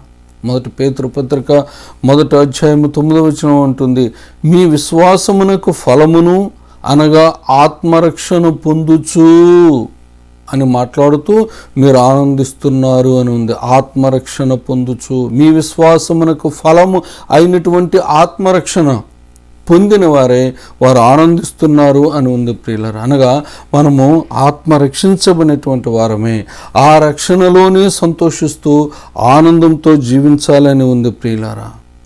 ఒక మాట ఉంది, నీతిమంతుడు విశ్వాస మూలముగా జీవించును అని ఉంది ప్రియులారా. అంటే నీతిమంతునికి విశ్వాసమే ఊపిరి, నీతిమంతుని యొక్క జీవితానికి విశ్వాసమే ఆధారము ప్రియులారా. విశ్వాసాన్ని ఆధారము చేసుకుని బతుకుతాడు, దేవుని యందల విశ్వాసముని ఆధారము చేసుకుని బతుకుతాడు ప్రియులారా. 1 కొరింథీయులకు రాసిన పత్రిక 2వ అధ్యాయం 4వ వచనం ఉంటుంది, మీ విశ్వాసము మనుష్యుల జ్ఞానమును ఆధారము చేసుకొనక, మీ విశ్వాసము మనుష్యుల జ్ఞానమును ఆధారము చేసుకొనక దేవుని శక్తిని ఆధారము చేసుకొని ఉండాలని ఉంది ప్రియులారా. దేవుని శక్తిని ఆధారం చేసుకుని మనం విశ్వాసం ఉండాలి. మన సొంత బలాన్ని బట్టి, జ్ఞానాన్ని బట్టి, మన సొంత విశ్వాసం మీద మనం ఆధారపడడం కాదు. మన విశ్వాసము దేవుని యందు ఉండాలి, అది బలమైనదిగా ఉండాలి, అది స్థిరమైనదిగా ఉండాలి, అది దేవుని శక్తిని ఆధారము చేసుకున్నదే ఉండాలి ప్రియులారా. మరి దేవుని శక్తి ఎలా వస్తుంది అంటే, ఎఫెసీయులకు రాసిన పత్రికలో 3వ అధ్యాయము 15-18 వచనాల మధ్యలో అపోస్తలుడైనటువంటి పౌలు సంఘానికి చెప్తూ ఉన్నాడు, మీరు అంతరంగ పురుషుని యందు శక్తి కలిగి ఆయన ఆత్మ వలన బలపరచబడినట్లుగాను క్రీస్తు మీ హృదయములలో విశ్వాసము ద్వారా నివసించున్నట్లుగాను అని ఉంది ప్రియులారా. అంటే క్రీస్తు ప్రభు మన హృదయంలో నివసిస్తే గొప్ప శక్తి, అలానే పరిశుద్ధాత్మని యొక్క బలము కలిగి జీవిస్తాము. క్రీస్తు ప్రభు మన హృదయాల్లో నివాసం చేస్తే గొప్ప శక్తిని కలిగి ఉంటాము. అదే సమయంలో పరిశుద్ధాత్మ దేవుని యొక్క బలాన్ని మనం పొందుకుని ఉంటాము ప్రియులారా.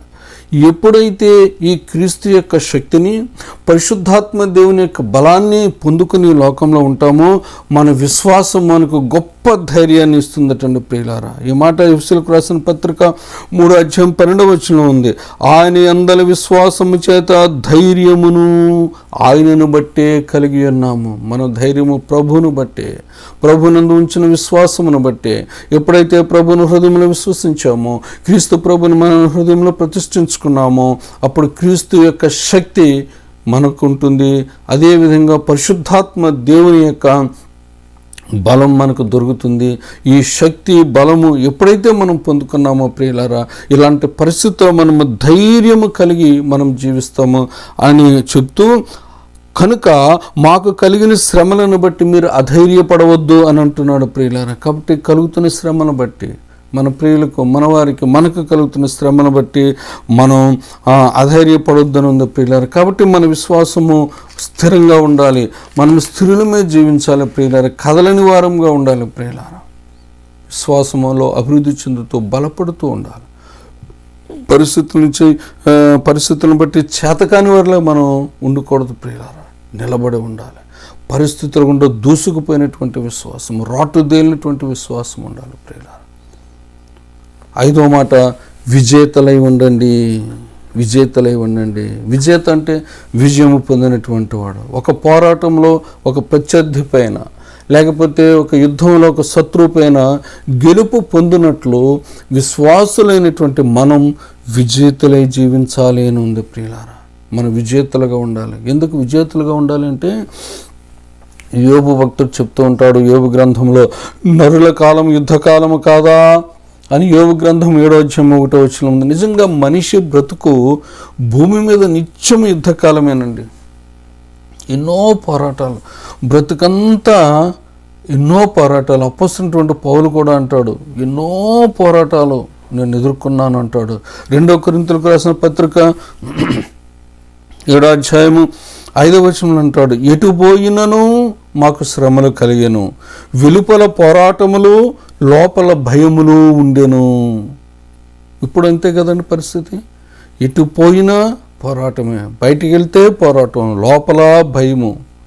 ఈ వ్యాధి గురించి, తెగులు గురించి, పరిస్థితుల గురించి, జీవనం గురించి, ఎలా బ్రతకాలని ఒక రకమైన భయం, పోరాటం. యుద్ధం అంటే పోరాటం అంటే మనుషుల మధ్య ఒకరినొకరు మల్ల యుద్ధం, ముష్టి యుద్ధం చేసుకోవడం కాదండి ప్రియులారా.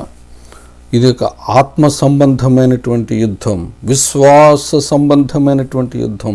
మనకున్నటువంటి పోరాటం విశ్వాస పోరాటం.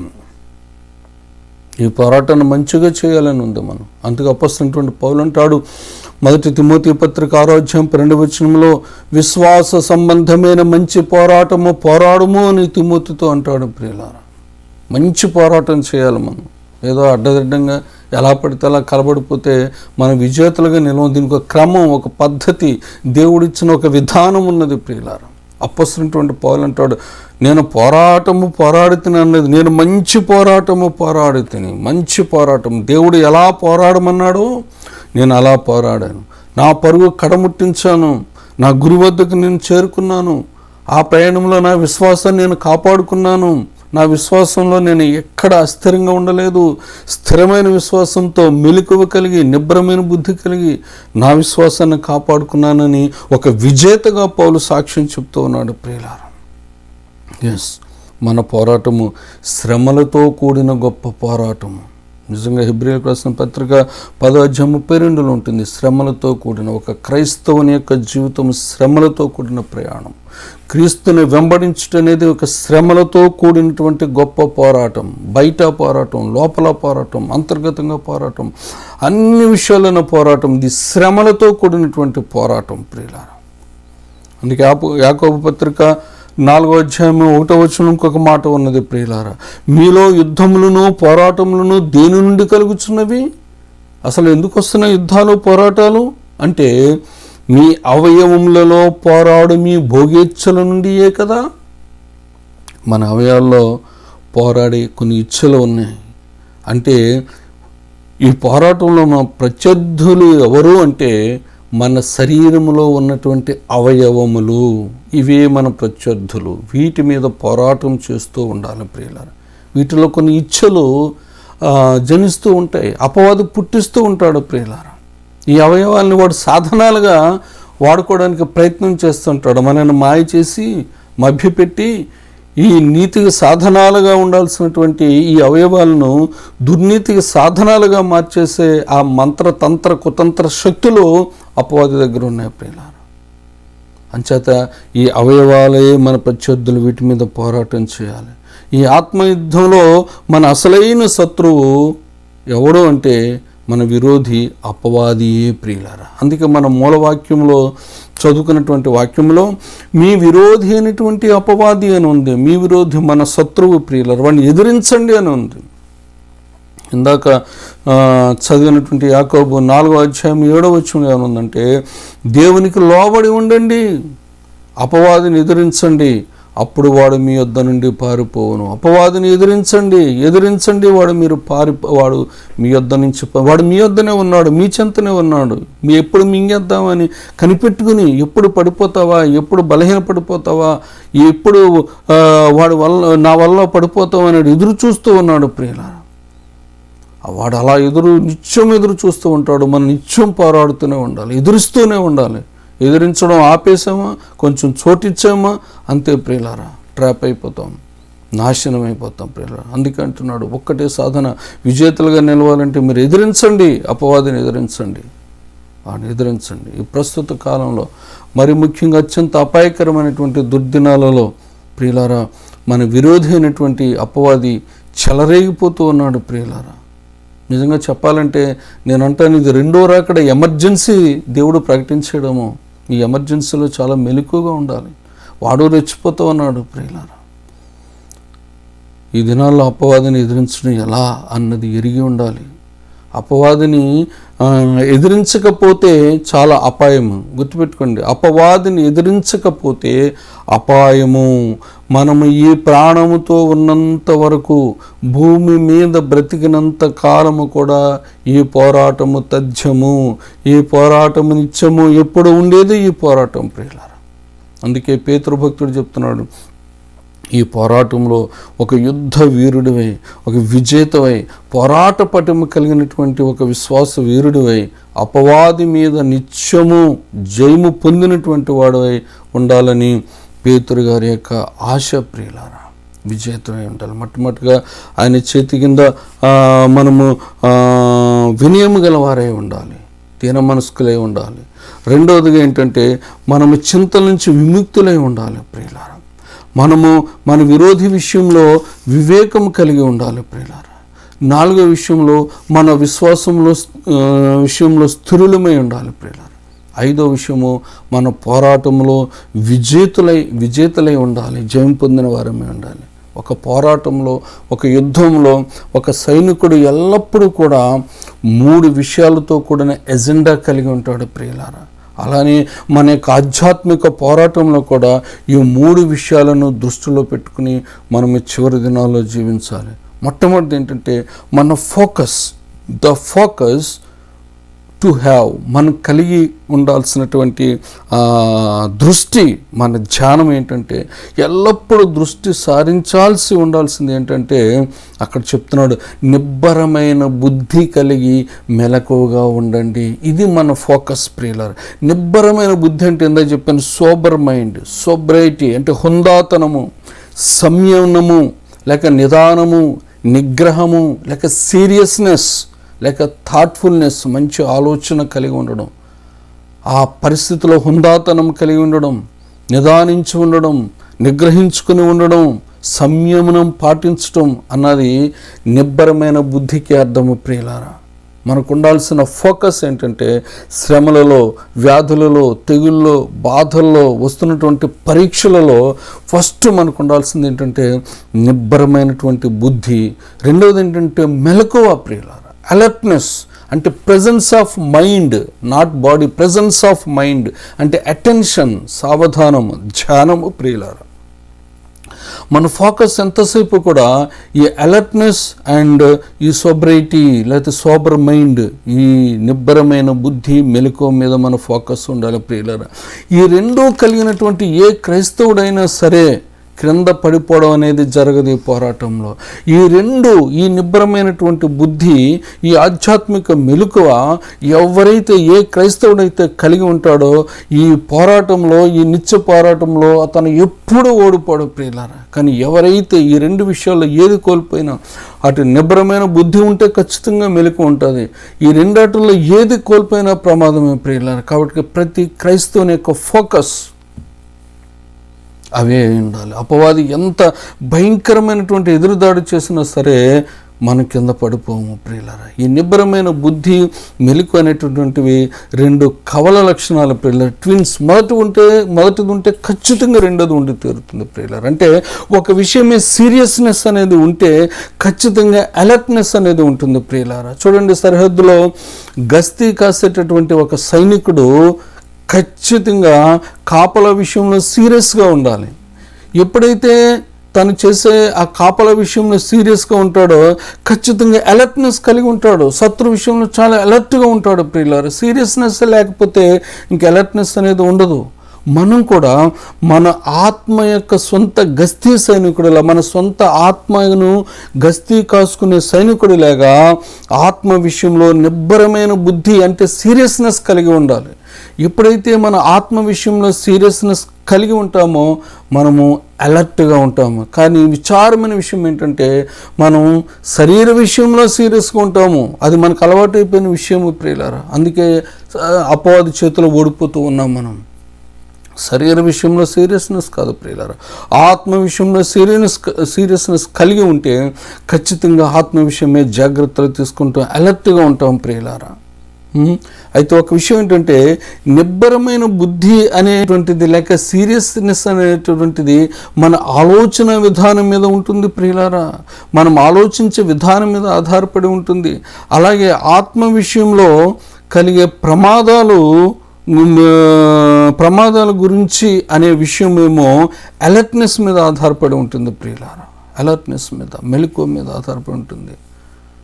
మైండ్ అప్లై చేయాలి. క్రైస్తవులు ఉన్నటువంటి మనం నిత్యము పోరాటంలో ఉన్నామని గుర్తించాలి. అడుగడుగునా కూడా అపవాది యొక్క దాడులు పొంచి ఉన్నాయని చెప్పి మనం మర్చిపోకూడదు ప్రియులారా. ఒక విషయం ఏంటంటే, దేవుడు సర్వాంతర్యామి, కానీ అపవాది సర్వాంతర్యామి కాదు. అపవాది అన్ని వేళ ఒకే చోట ఉండేవాడు కాదు, ఒక్కొక్కళ్ళ దగ్గరికి వస్తాడు. అందుకే యోబుని బట్టి మనకు తెలుస్తుంది, భూమి మీద అటు ఇటు సంచరించుచూ నేను యోబు దగ్గరికి వచ్చాను అంటాడు ప్రియులారా. అంటే ఒక్కొక్కరి దగ్గరికి ఒక్కొక్క చోటకి ఒక్కొక్కసారిగా వస్తూ ఉంటాడు. అందుకే ఇప్పుడు ఒకరిని టార్గెట్ చేస్తే మరొకరిని ఎవరిని టార్గెట్ చేస్తాడు, ఇంకొకరిని టార్గెట్ చేస్తాడు ప్రియులారా. ఒక విశ్వాసాన్ని ఇప్పుడు టార్గెట్ చేశాడు అనుకోండి, లేక ఒక విశ్వాస యొక్క కుటుంబాన్ని టార్గెట్ చేశాడు అనుకోండి, ఇది దీన్ని వశం చేసుకున్నంత మళ్ళీ ఇంకొకరి దగ్గరికి వెళ్తూ ఉంటాడు ప్రియులారా. అందుకే మెలకువ కలిగి ఉండాలి. ఎప్పుడు ఎవరిని అప్రోచ్ అవుతాడో, ఎప్పుడు ఎవరి దగ్గరికి వస్తాడో, ఎవరిని పడగొట్టడానికి ప్రయత్నం చేస్తాడో మనకి తెలియదు కనుక ఖచ్చితంగా ప్రతి విశ్వాస దగ్గరికి వస్తూ ఉంటాడు. ఎవరి దగ్గరికి వస్తాడో, ఎప్పుడు వస్తాడో, ఏ విధంగా వస్తాడో, ఏ ఆయుధాలతో వస్తాడో, ఏ మూలీలతో వస్తాడో, ఏ మంత్రాలతో ఏ కుతంత్రాలతో వస్తాడో మనకు తెలియదు. కాబట్టి మనం మెలకువ కలిగి ఉండాలి. నెక్స్ట్ నువ్వే కావచ్చు, నెక్స్ట్ నేనే కావచ్చు. అందుకే నిబ్బరమైన బుద్ధి, కాన్షియస్నెస్ చాలా అవసరం, సీరియస్నెస్ చాలా అవసరం. అందుకే మనకున్న ప్రమాదము వాడిని బట్టే. కాబట్టి మనం అలర్ట్నెస్ కలిగి ఉండాలి ప్రియులారా. మన ఆత్మను కాచుకునే విషయంలో సీరియస్నెస్ ఉండాలి, మన శత్రువు విషయంలో అలర్ట్నెస్ మనం కలిగి ఉండాలి ప్రియులారా. అది మనం కలిగి ఉండాల్సినటువంటి ఫోకస్, మర్చిపోకూడదు. తర్వాత ఏంటంటే ద ఫ్యాక్ట్, ఫస్ట్ ఇది ఫోకస్ చెప్పాను, తర్వాత ద ఫ్యాక్ట్ టు ఫేస్, అంటే మనం ఫేస్ చేసేటటువంటి ఒక సత్యం, ఖచ్చితంగా మనం ఎదుర్కొని అనుభవించేటువంటి ఒక సత్యం ఏంటంటే, అక్కడ 8వ వచనంలో ఉన్నది, మన విరోధి అయినటువంటి అపవాది గర్జించు సింహము వలె ఎవరిని మృంగుదునా అని వెదకుచూ తిరుగుచున్నాడు. గర్జించు సింహము వలె వాడు తిరుగుతూనే ఉన్నాడు. ఖచ్చితంగా మనం ఫేస్ చేస్తాం ఎప్పటికప్పుడు ప్రియులారా. వాడు ఎలా చేస్తున్నాడు ఈ పని అంటే, వాడికి ఒక పెద్ద గ్యాంగ్ ఉంది, తొట్టి గ్యాంగ్. వాళ్ళకి కొన్ని స్కీమ్స్ ఉన్నాయి ప్రియులారా. మానవుల్ని రక్షించడానికి దేవుని యొక్క అనాది సంకల్ప ప్రణాళికను నెరవేరనీయకూడదని ఆది నుంచి కూడా అపవాది అన్నవాడు వాడు ఏజెంట్స్ అయినటువంటి దురాత్మ శక్తులను, దెయ్యపు శక్తులను, కొందరు లోకాధికారులను, కొందరు లోకశక్తులను ఉపయోగించుకొని ఎప్పుడు కూడా కౌంటర్ యాక్టింగ్ చేస్తూనే ఉన్నాడు ప్రియులారా దేవునికి విరోధంగా, దేవుని మీద కోపంతో ప్రియులారా. ఎందుకంటే వాడు చేసిన తిరుగుబాటును బట్టి ఎప్పుడైతే పరలోకం నుంచి వాడిని గెంటి వేశాడో అప్పుడు నుంచి దేవుని మీద కోపం, కానీ వాడు దేవుని మీద తీర్చుకోలేక భూమి మీద నెట్టివేయబడ్డాడు. కాబట్టి భూమి మీద తన దేవుని యొక్క ప్రజల మీద కోపాన్ని తీర్చుకుంటూ ఉన్నాడు ప్రియులారా. గర్జించు సింహం వేషం వేసుకుని తిరుగుతూ ఉన్నాడు ప్రియులారా. ఎన్నో విధాలుగా దేవుని రక్షణ ప్రణాళికను నెరవేర్చకుండా ఉండాలని ఎంతో ప్రయత్నం చేస్తున్నాడు. ఎన్నో విధాలుగా దేవునికి ఇష్టం కానిది పాపమని తెలిసి మనిషిలో పాపాన్ని గుప్పించడానికి వాడు నిరంతరం నిద్రపోక, మెలకుగా ఉండి కునుకక నిద్రపోక వాడు తిరుగుతూనే ఉన్నాడు ప్రియులారా. దోషం, బాధ, లేకపోతే పాపం, ఇలా ఏయో రూపంలో తన పనిని నిరంతరం కొనసాగిస్తూనే ఉన్నాడు ప్రియులారా. వాడి డ్యూటీ ఏంటంటే మానవుని యొక్క హృదయంలో చెడుతనాన్ని ప్రమోట్ చేయడమే, మానవుని యొక్క జీవితాన్ని పతనం చేయడమే. అదే వాడి యొక్క నిరంతరమైనటువంటి డ్యూటీ ప్రియులారా. పాపానికి కూడా ఒక బ్రాండ్ అంబాసిడర్గా ఉండి ఎన్నో స్కీమ్స్తో, ఎన్నో తంత్రాలతో మనుషులు వెతుక్కుంటూ ఎవరు దొరుకుతారా, ఎవరిని ట్రాప్ చేద్దామా, ఎవరి బ్రతుకులు మింగేద్దామా, ఎవరిని పడగొట్టేద్దామా, ఎవరిని నా వల్ల వేసుకుందామా అని వాడు ఒక గర్జించు సింహంలా తిరుగుతూ ఉన్నాడటండి ప్రియులారా. ఇక్కడ పేతురు వాడిని గర్జించు సింహంతో పోలుస్తూ ఉన్నాడు. ఈ పోలికను బట్టి మనం అర్థం చేసుకోవాల్సినటువంటి కొన్ని విషయాలు నేను మీకు క్లుప్తంగా చెప్తాను ప్రియులారా. నెంబర్ 1 ఏంటంటే, అది ఒక కామన్ ఎనిమీ. అపవాది మనందరి కామన్ ఎనిమీ, ఉమ్మడి విరోధి. చూడండి, అడవిలో జంతువులన్నీ ఒక ఎత్తు, మృగరాజు అనబడినటువంటి సింహము ఒక ఎత్తు. అంటే అడవిలో ఉన్న జంతువులన్నిటికీ కూడా వాస్తవంగా చెప్పాలంటే ఉమ్మడి శత్రువు, అది రాజు అంటారు కానీ ఉమ్మడి శత్రువు సింహము ప్రియులారా. అడవిలో ఉన్న ఇంచుమించు 99.9% జంతువులన్నీ కూడా సింహాన్ని శత్రువుగానే చూస్తాయి ప్రియులారా, సింహానికి భయపడిపోతాయి. అలాగే ఈ అపవాది అనేవాడు ఈ మనకందరికీ కూడా ఒక కామన్ ఎనిమీ. వాడు పరలోకంలో తిరుగుబాటు చేసిన నాటి నుండి అప్పుడే దేవునికి విరోధి అయిపోయాడు. ఏదెనులో కూడా దేవుని సృష్టి అయినటువంటి మానవులందరికీ తాను విరోధిని నిరూపించుకున్నాడు వారిని పాపంలో పడేయడం ద్వారా. అలాగే క్రీస్తు ప్రభు కూడా విరోధిగా ఉండి సిలువ కార్యము జరగకుండా చేయడానికి నానాయాగి నానా ప్రయత్నాలు చేశాడు. సిలువలో మరణించకూడదు యేసు ప్రభు, మరణిస్తే ఖచ్చితంగా తిరిగి లేస్తాడని తెలుసు, అంచేత అస్సలు సిలువ మరణమే రాకూడదు అన్నట్టుగా ఎన్నో ప్రయత్నాలు చేశాడు. వాడు విరోధి చేసే దాడి ఆ విధంగా ఉంటుంది ప్రియులారా. దేవుని మీద తిరుగుబాటు చేశాడు ప్రియులారా. ఏదైనా తోటలో మానవులందరికీ విరోధంగా ప్రవర్తించాడు ప్రియులారా, విరోధిని నిరూపించుకున్నాడు. అలాగే క్రీస్తు ప్రభువుకి విరోధిగా ప్రవర్తించాడు ప్రియులారా. అలాగే క్రీస్తు యేసులో ఉన్న వారందరికీ కూడా వాడి విరోధి అయి నీటికి తిరుగుతూనే ఉన్నాడు ప్రియులారా. వాడు మనకు కామన్ ఎనిమీ. అందరికీ ఎవరైనా శత్రువు ఉన్నాడు అంటే, ఒక ఉమ్మడి శత్రువు ఉన్నాడంటే, కొంతమంది శత్రువులు ఉంటారు, ఉండకపోతారు, కానీ ప్రపంచం అంతటికీ మానవాళంతటికీ కూడా ఒక కామన్ ఎనిమీ ఒకే ఒక్కడు, వాడే అపవాది. Is the common enemy. రెండోది ఏంటంటే, మన విరోధి అయినటువంటి అపవాది ఈజ్ అ కన్నింగ్ ఎనిమీ. మొట్టమొదటిది కామన్ ఎనిమీ, రెండవది కన్నింగ్ ఎనిమీ. వీడు చాలా మోసపూరితమైన వాడు. జుత్తులు వేసి వంచడంలో ఆరితేరినటువంటి గొప్ప విరోధి వీడు ప్రియులారా. వేటాడడంలో గమ్మత్తులు నేర్చినటువంటి జుత్తుల మారి. సింహం కూడా వేటాడడంలో చాలా జుత్తులు ప్రయోగిస్తుంది, చాలా కుయుక్తితో ఉంటుంది ప్రియులారా. అసలు సింహం గర్జించడం వెనుక దాని స్ట్రాటజీ లేక దాని ప్లాన్ ఏంటంటే, అది అనుకుంటుంది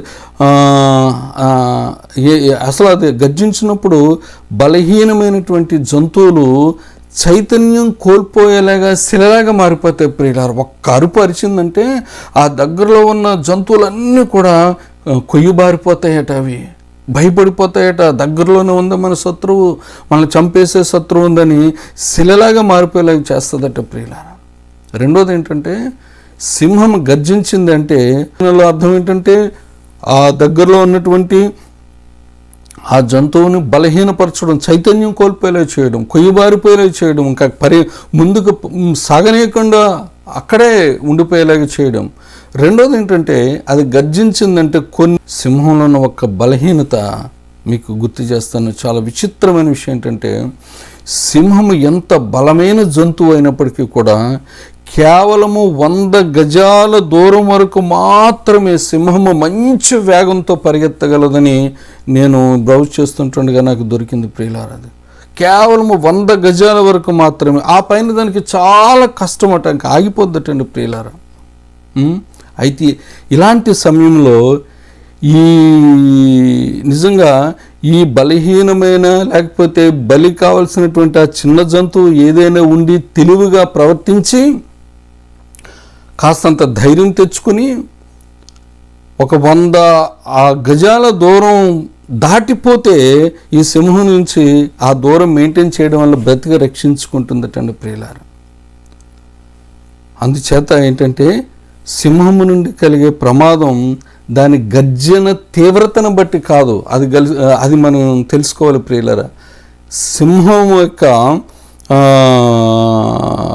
బలం లేక సింహము నుంచి కలిగే ప్రమాదం అది గర్జించే తీవ్రతను బట్టి కాదు, కానీ ఆ జంతువు సింహానికి ఎంత దగ్గరలో ఉందో అన్నది మీద ఆధారపడి ఉంటుంది. 100 గజాల లోపున అవన్నీ కూడా చచ్చిపడిపోతాయి అంతే. భయపడిపోతాయి అంతే. పారిపోలేదా అంతే, దొరికేస్తాయి అంతే ప్రియులారా. ఆ గర్జన అనేది ఆ ఎరను పారిపోకుండా, ఆ చైతన్యం లేకుండా శిలలాగా మార్చేస్తుందంటే ప్రియులారా. అందుకే గర్జనలకు భయపడకూడదు ప్రియులారా. ఎదిరించి దానికి దూరంగా ఉండాలి ప్రియులారా. మనం దూరంగా ఉండాలి అపవాదికి. మనం బెదిరిపోయి చైతన్యాన్ని కోల్పోతే బలికాక తప్పదు. కానీ వివేకము కలిగి ప్రియులారా అపవాది తంత్రాలకు మనం దూరంగా ఉండాలి ప్రియులారా. మనం ఎదిరించాలి ప్రియులారా. వాడు ఒక కన్నింగ్ ఎనిమి, జిత్తులో మారి ప్రియులారా. అలాగే ఇంకొక విషయం ఏంటంటే, వాడు ఒక కాన్ఫిడెంట్ ఎనిమి. మన విరోధి అయినటువంటి అపవాది ఒక కాన్ఫిడెంట్ ఎనిమి. అంటే సెల్ఫ్ కాన్ఫిడెన్స్ ఎక్కువ మన విరోధి అయినటువంటి అపవాదికి ప్రియులారా. చాలా స్వీయ నమ్మకం ఎక్కువ. ఖచ్చితంగా దానికి ఆహారం దొరికేస్తుంది అని ఒక నమ్మిక, ఓవర్ కాన్ఫిడెన్స్తో ఉంటుంది. సింహము వేటకు బయలుదేరింది అంటే ఈరోజు నాకు చాలా ఈజీగా ఆహారం దొరికేస్తుందని ఒక గొప్ప కాన్ఫిడెన్స్తో ఉంటుందటండి ప్రియులారా. ఎందుకంటే దానికి తెలుసు చాలా బలహీనమైన జంతువులు ఉంటాయి, చిన్న జంతువులు ఉంటాయి, యవనప్రాయంలోని జంతువులు ఉంటాయి, పరిగెత్తలేని జంతువులు ఉంటాయి, కొన్ని ఐసోలేట్ అయిపోయిన జంతువులు ఉంటాయి. నేను చాలా ఈజీగా ఈరోజు క్యాచ్ పట్టేసుకోగలను అని ఒక రకమైనటువంటి కాన్ఫిడెన్స్ అటండి సింహానికి ప్రియులారా. నాకు ఈరోజు బాధితులు దొరకరు అని అసలు ఆలోచనే చేయటండి. వాడు ఖచ్చితంగా దొరుకుతుంది. ఈరోజు నాకు ఏదో ఒక మంచి వేట దొరుకుతుందనే అది గర్జన చేస్తూ ఉంటుందటండి ప్రియులారా. అలాగే అపవాది కూడా ఖచ్చితంగా నాకు దొరుకుతారు, క్రైస్తవులే దొరుకుతారు. నాకు అన్ని క్రైస్తవులే. వాడి గురి అంతా కూడా క్రైస్తవులకి మహావిరోధి వాడు ప్రియులారా.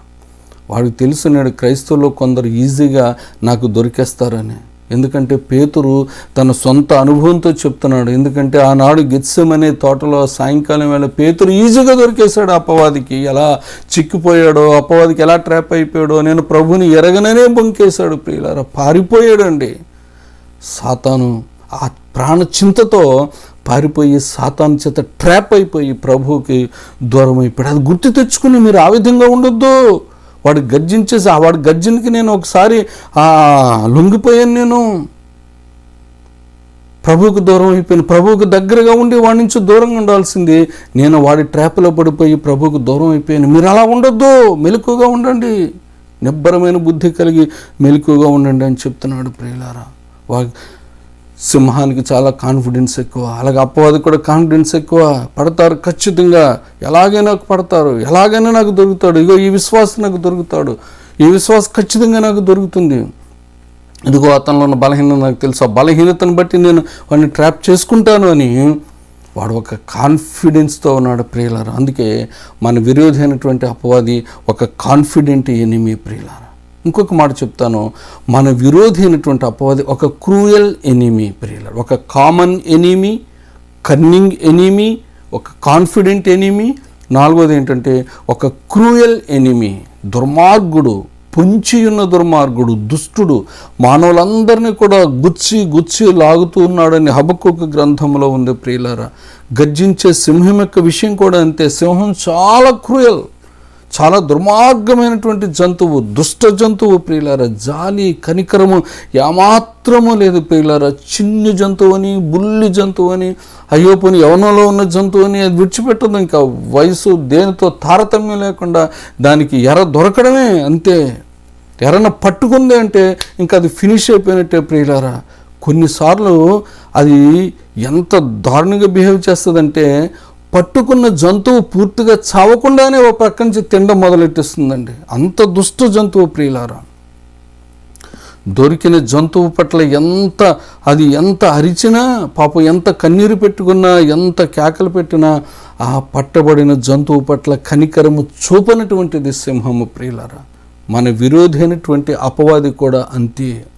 మన బలహీనతలను చూసి సరైన మెలకువ లేకుండా ఉంటే సిద్ధపాటు లేనటువంటి విశ్వాసులను ఎరగా పట్టుకుని వారి పట్ల ఏమాత్రము కనికరము చూపకుండా వారిని నాశనం చేసి పాతాళములోనికి తీసుకుపోయేంత వరకు కూడా, నరకానికి ఈడ్చుకుని పోయేంత వరకు కూడా ప్రియులారా నిద్రపోనటువంటిది అపవాది.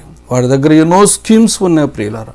వాటికి ఈజీగా అట్రాక్ట్ అయిపోతాం. వాడిచ్చే ఆఫర్స్కి, వాడిచ్చే కూపన్స్కి, వాడిచ్చే కన్సెషన్స్కి, వాడిచ్చే ప్లెజర్స్ అన్నీ కూడా ఈజీగా ట్రాప్ అయిపోయి దొరికిపోయి వాడి చేతుల్లో విలవిల్లాడిపోతున్నటువంటి విశ్వాసులు కూడా ఈనాడు చాలా క్రైస్తవ సంఘాలలో, కుటుంబాల్లో ఉన్నారు. ఎందరో సాక్ష్యాలు మనం వింటూ ఉన్నాం. ప్రభువులోకి వచ్చిన తర్వాత వాళ్ళు సాక్ష్యాలు చెప్తారు, గొప్ప గొప్ప సాక్ష్యాలు. ఇదిగో నేను అపవాది చేత ఇలా బాధించబడ్డాను, ఏడవబడ్డాను, వాడు ఎంత దుర్మార్గంగా నన్ను ఇలాగ చిక్కించుకున్నాడని గొప్ప గొప్ప సాక్ష్యాలు మనం వింటాము. ప్రియులారా, అపవాది కోరల్లో చిక్కుపోవడం ఒకవేళ పాపంలో సంబరంగా ఉండొచ్చు, కానీ అది ఏమీ ఆహ్లాదం కాదు ప్రియులారా. వాడికి దొరికిపోవడం ఎంత ఘోరమో, ఎంత నష్టమో ప్రియులారా. పేతురు కూడా అదే చెప్తూ ఉన్నాడు ప్రియులారా. కాబట్టి ఇలాంటి విరోధి విషయంలో మనం జాగ్రత్తగా ఉండాలి. వాడి దుర్మార్గపు ఫీచర్స్, ఆ లక్షణాలు మనం ఎరిగి ఉండాలి ప్రియులారా. మనకు తెలుసు వాడు ఎలాంటి వాడంటే, విశ్వాసమైనటువంటి మనం వాక్యం విన్నప్పుడు వాక్యాన్ని ఎత్తుకుపోయే దొంగవాడు. వాడు హృదయంలో నుండి వాక్యాన్ని, ఆ విత్తనాలు ఫలింపనీయకుండా ఎత్తుకుని పోయే దొంగ అని లూకా శుభవార్త 8వ అధ్యాయం 12వ వచనంలో ఉంది. అలా ఆ విత్తనాలను ఎత్తుకుపోవడమే కాదు, కానీ అలాగే ఉన్నటువంటి వాడి విషపు విత్తనాలని మనకు తెలియకుండా షుగర్ కోటింగ్ పూసి మనలో నాటేటటువంటి గొప్ప ఆ స్కీమ్, ఆ కుతంత్రం కలిగినటువంటి వాడు ప్రియులారా. వాక్యాన్ని ఎత్తుకుపోయే దొంగ. రెండోది ఏంటంటే వాడు పెద్ద నరహంతకుడు అని ఉంది ప్రియులారా. మనుషుల్ని చంపేయడమే, నరకానికి ఈడ్చుకుపోవడమే. సత్యమందు నిలిచిన వాడు కాడు, సత్యమందు నిలిచి ఉన్న వారి కొరకు పొంచి ఉన్నవాడు, పొంచి ఉండి అబద్ధములతో ఆవరించి అసత్యములోనికి వాడు నడిపించగలిగినటువంటి గొప్ప సామర్థ్యం కలిగిన వాడు. అందుకే అబద్ధాల జనకుడు అని ఉంది ప్రియులారా. Is the father of lies and father of liars. అబద్ధానికి జనకుడు, అబద్ధికులకు పితామహుడు అని మత్తయి సువార్త 8వ అధ్యాయం 44 ఉన్నది. మొట్టమొదటిగా వాడు దొంగ, రెండవదిగా నరహంతకుడు, అబద్ధికుడు. మూడవది ఏంటంటే 1 యోహాను పత్రిక 3వ అధ్యాయం 8వ వచనం ఉంది, అపవాది మొదటి నుండి పాపము చేయుచున్నాడు. అంటే పాప పితామహుడు. పాపం చేయడమే కాదు, కానీ పాపములో పడవేస్తూ అనేక మందిని తనకు సంబంధించినటువంటి క్రియలతో వారిని వశం చేసుకుంటున్నాడు ప్రియులారా. తనకు ట్రూప్ను తయారు చేసుకుంటున్నాడు, తనకి గ్యాంగ్ను తయారు చేసుకుంటూ ఉన్నాడు. అపవాది క్రియలు చేస్తే అపవాది సంబంధులే, దేవుని క్రియలు చేసేవాడు దేవుని సంబంధులని బైబిల్ చెప్తూ ఉన్నది ప్రియులారా. వాడు పాప పితామహుడు. నాలుగో మాట ఏంటంటే సర్వలోక మోసగాడు. సర్వలోకాన్ని మోసపుచ్చగలిగినటువంటి గొప్ప జిత్తులు కలిగినటువంటి వాడు. ప్రకటన 12:9 వచనంలో ఉంటుంది ప్రియులారా. వీడి దగ్గర ఉన్నటువంటి 3 ఆకర్షణీయమైనటువంటి స్కీమ్స్ ఉన్నాయి ప్రియులారా. పాపపు తంత్రాలు, సిన్ఫుల్ స్కీమ్స్తో మోసం చేస్తున్నాడు ప్రియులారా. శరీరాశని, నేత్రాశని, జీవపుటంబం, వీటితోనే లోకాన్ని నింపేశాడు. వీటికి ఎన్నో ఆఫర్లు పెట్టాడు, ఎన్నో కూపన్స్ పెట్టాడు, ఎన్నో గిఫ్ట్లు పెట్టాడు. మోళి, మాయ, వేషం ఇవన్నీ చేసి మనుషులను ఇట్టే మోసం చేస్తూ ఉన్నాడు ప్రియులారా. ఇంకొక మాట చెప్తాను. ప్రకటన గ్రంథం 12వ అధ్యాయం 12లో ఉంటుంది. ఏమనంటే, భూమి సముద్రమా మీకు శ్రమ. ఎందుకో తెలుసా? పరలోకాన్ని చూసి అంటాడు, పరలోకమా మీకు సంతోషం అంటాడు. భూమిని సముద్రాన్ని చూసి ఏమంటాడంటే అక్కడ భక్తుడు, భూమి సముద్రమా మీకు శ్రమ. అపవాది తనకు సమయము కొంచెమే అని తెలుసుకొని బహుక్రోధము గలేవాడై మీ యొద్దకు దిగి వచ్చి ఉన్నాడు. వాడు చాలా అగ్రెసివ్గా ఉన్నాడు, చాలా కోపంతో ఉన్నాడు. వాడికి తెలుసు సమయం యొక్క విలువ, వాడికి తెలుసు సమయం కొంచెమే అని ఎరిగి భూమి మీద మహాక్రోధం కలిగి వాడు రెచ్చిపోయి కొనుకక నిద్రపోక వెతుకుతూ తిరుగులాట ఆడుతూ ఉన్నాడు అని చెప్తూ ఉన్నది ప్రియులారా. నిజంగా చెప్పాలంటే ఒక విషయాన్ని ఒప్పుకోవాలి, మనకన్నా సైతాన్ బెటర్ ఏమో అనిపిస్తుంది. ఎందుకంటే సమయం కూర్చున్నటువంటి విలువ, లేక సమయం యొక్క విలువను కూర్చున్నటువంటి జ్ఞానం మనకన్నా అపవాదికి ఎక్కువ ఉంది ప్రియులారా. ఇంకెంతో టైం లేదని తెలుసు. యేసు ప్రభువారు తిరిగి వచ్చేస్తున్నాడని దానికి బాగా తెలుసు. ఇంకెంతో సమయం లేదని తెలుసు. ఖచ్చితంగా వస్తాడని తెలుసు, త్వరలో వస్తాడని తెలుసు. అందుకే వాడు కూడా నిరంతరం శ్రమిస్తున్నాడు. కానీ మనకు ఆ జ్ఞానం లేదు. ప్రభు రాబోతున్నాడు, త్వరలో వస్తున్నాడు అని రాకడ సిద్ధమైపోయింది, రాకడ సూచన జరుగుతూ ఉన్నాయి. ఇదిగో ఒక స్పిరిచువల్ ఎమర్జెన్సీ డిక్లేర్ అయింది, అపవాది రెచ్చిపోతూ ఉన్నాడు, భూమి మీదకి తెగుళ్ళు వచ్చినాయి, ఆకాశంలో వింతలు జరుగుతున్నాయి, ఎన్నో ప్రళయాలు జరుగుతున్నాయి. రాకడకు సంబంధించిన సూచనలు ఏమైతే బైబిల్ గ్రంథంలో చెప్పబడ్డాయో అవన్నీ కూడా జరుగుతూ ఉన్నాయి. అయ్యో సమయం దగ్గర అయిపోయిందన్న ఇంగిత జ్ఞానము, కనీసం అపవాదికున్న జ్ఞానం కూడా మనకి లేదు ప్రియులారా. వాడు చాలా అగ్రెసివ్గా ఎవరిని నాశనం చేద్దామా, ఎవరిని మృంగేద్దామా, ఎవరు నాకు ఎరగా దొరుకుతారా అని గొప్ప మాయలతో వేషాలతో లోకమంతా తిరుగుతున్నాడు ప్రియులారా.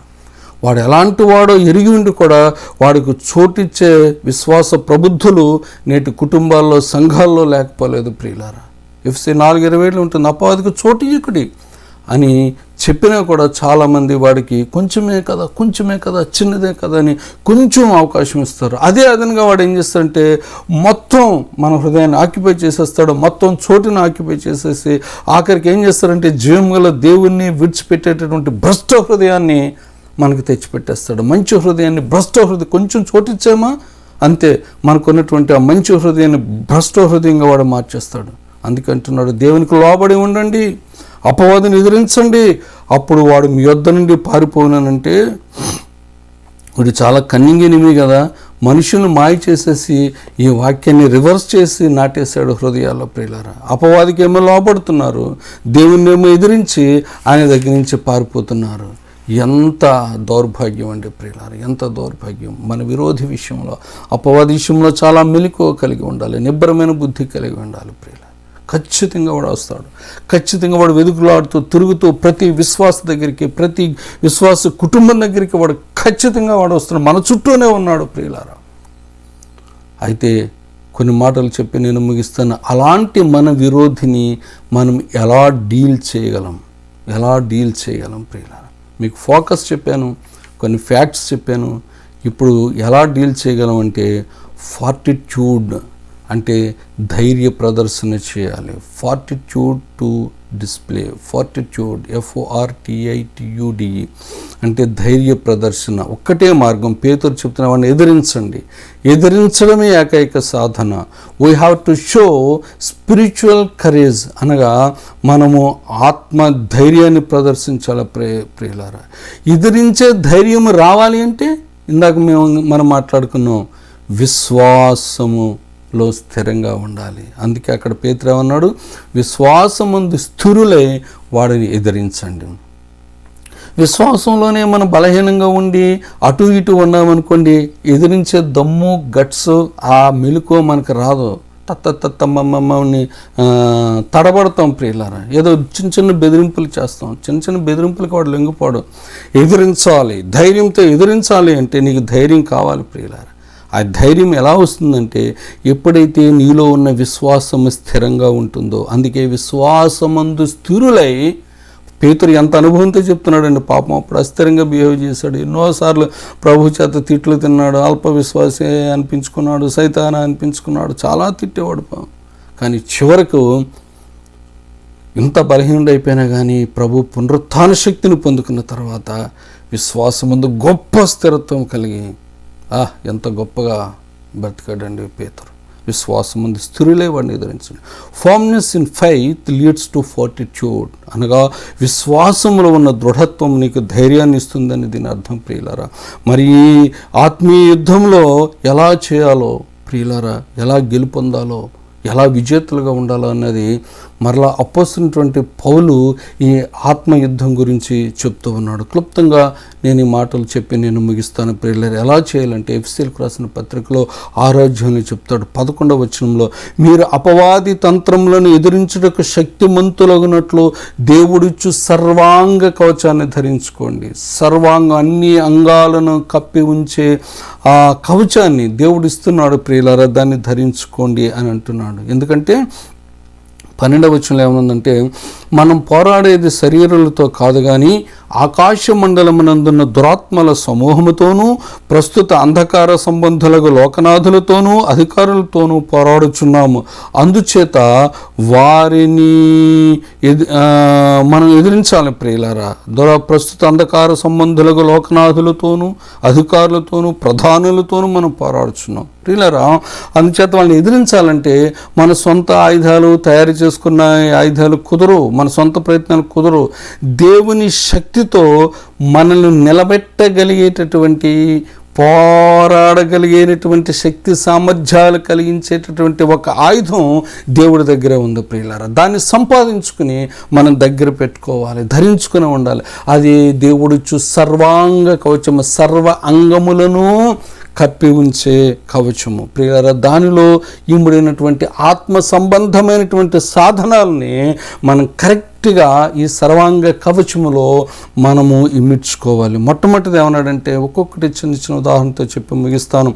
బెల్ట్ ఆఫ్ ట్రూత్, సత్యం అనేటటువంటి దట్టి ఎక్కడ కట్టుకుంటామండి? నడుముకు కట్టుకుంటాం ప్రియులారా. బలాన్ని ఇస్తుంది ప్రియులారా. చాలా బిగించుకున్నట్లు, వస్త్రాలు లూజు కాకుండా కరెక్ట్గా టైట్ చేసుకోవడానికి బెల్ట్, అవసరమైతే లూజ్ చేసుకోవడానికి, అవసరమైతే బిగించుకోవడానికి, కరెక్ట్గా అంటే మనని పర్ఫెక్ట్గా ఉంచడానికి ఈ బెల్ట్ అనేది ఉపయోగపడుతుంది ప్రియులారా. అలాగే దేవుని వాక్యాన్ని సరిగా మనం కట్టుకోవాలి, దేవుని వాక్యాన్ని సరిగా అవగాహన చేసుకోవాలి, దేవుని వాక్యంలో మంచి జ్ఞానాన్ని కలిగి ఉండాలి ప్రియులారా. వాక్యం అంటే సత్యమే. సత్యాన్ని బిగించుకోవడం, సత్యమనే బెల్ట్ కట్టుకోవడం అంటే దేవుని వాక్యం అనే బెల్ట్ని కరెక్ట్గా మనం సంధించుకోవడమే ప్రియులారా. ట్రూత్ అనేది సత్యము అంటే ట్రూత్ఫుల్నెస్ అనేది నిజము పలికే స్వభావము. ట్రూత్ సత్యము, ట్రూత్ఫుల్నెస్ నిజము పలికే స్వభావం కూడా కలిగి ఉండాలి. ఇది యథార్థవంతుల యొక్క లక్షణము. అందుకే కీర్తన 15:2లో యథార్థమైన ప్రవర్తన కలిగి నీతిని అనుసరించుచు, ట్రూత్ను అనుసరించుచు హృదయపూర్వకముగా ట్రూత్ పలుకువాడే, నిజము పలుకువాడే. నీతిని, రైచియస్నెస్ను అనుసరించుచు హృదయపూర్వకంగా ట్రూత్, నిజమును పలుకువాడని ఉంది. అంటే ఇది క్రీస్తును పోలి నడుచుకోవడం ప్రియులారా. అంటే మన విరోధి గర్జించినప్పుడు దేవుని వాక్యాన్ని మనం కరెక్ట్గా కట్టుకోవాలి, మన నడుముకి బిగించుకోవాలి, మన హృదయాల్లో ఉంచుకోవాలి. దేవుని వాక్యాన్ని, ఆయన వాగ్దానాలు, ఆయన ఆజ్ఞలు అన్నిటినీ కూడా ఆ పోరాట సమయంలో జ్ఞాపకం తెచ్చుకుని ప్రవర్తించాలి. ఆ సమయానికి, సిచ్యువేషన్కి సరిపోయేటటువంటి వాక్యాన్ని మన జ్ఞాపకం తెచ్చుకొని దేవుని ఆ సమయానుకూలమైనటువంటి ఆ వాగ్దానాన్ని మనం గుర్తుపెట్టుకుని దానితో మనం బిగించుకోవాలి ప్రియులారా. అదే మన హృదయంలో ఉండాలి, అదే మన నడుముకు ఉండాలి, అదే మనకు బలాన్ని ఇచ్చేది ఉండాలి. దేవుని వాక్యమే మనకు బలాన్ని ఇచ్చేది. దాన్ని ఒక బెల్ట్గా మనం బిగించుకోవాలి ప్రియులారా. దేవుని వాక్యాన్ని ప్రేమించండి, ప్రతి దినము దేవుని స్వరంతో బలపడండి. దేవుని స్వరమే మనల్ని కాపాడుతుంది, దేవుని యొక్క మాటలే మనల్ని ఈ అపవాదం నుంచి రక్షిస్తాయి. రెండోది ఏంటంటే నీతి అని మైమరువు. ఇంగ్లీష్లో బ్రెస్ట్ ప్లేట్ ఆఫ్ రైచియస్నెస్ అని ఉంది. బ్రెస్ట్ ప్లేట్ అంటే ఛాతి నుంచి కడుపు వరకు కప్పి ఉంచేటటువంటి ఒక మరువు, అంటే మరువు, మయాన ఉన్నటువంటి మరువు, మధ్యన ఉన్నటువంటి ఒక కవచము. నీతి మరణము నుండి రక్షించును అని ఉంది బైబిల్లో. అలాగే యుద్ధంలో ఒక సైనికుడు మైమరువును ధరించుకున్నాడు అంటే ప్రియులారా, అంటే ఈ ఛాతీ నుంచి కడుపు వరకు ఉన్నటువంటి ప్రధానమైనటువంటి వైటల్ ఆర్గాన్స్ని, గుండె, ఊపిరితిత్తులు, కిడ్నీస్ లాంటి ప్రధానమైనటువంటి వైటల్ ఆర్గాన్స్ అన్నిటిని కాపాడి మనిషి చనిపోకుండా చేస్తుంది ఆ దాడిలో ప్రియులారా. అలాగే నీతి అనే మైమరువుని మనం కనుక ధరించుకుంటే అది మరణం నుంచి రక్షించేదిగా ఉంది. మన దేవుడిచ్చిన నీతి, దేవుని యందలి నీతి మనకు సెక్యూరిటీ ఉంటుంది ప్రియులారా. మన విరోధి అయినటువంటి అపవాది గర్జించినప్పుడు యేసు ప్రభువారు అపవాదితో ఆనాడు ఎలా ప్రవర్తించాడో అది మనం ధ్యానం చేసుకోవాలి. దేవుని నీతిని మనం ధరించుకోవాలి, దేవుని నీతిని మనం కలిగి ఉండాలి, దేవుని నీతిని మనం ప్రదర్శించాలి. యేసు ప్రభువారిని పోలి ఆయన మనస్సును ఎరిగి ఆయన ఏ విధంగా అపవాది మీద జయాన్ని పొందాడో ఆ విషయాలను మననం చేసుకొని దేవుని నీతిని మనము ఈ మైమరువుగా మనము ధరించుకోవాలి. Breastplate of righteousness.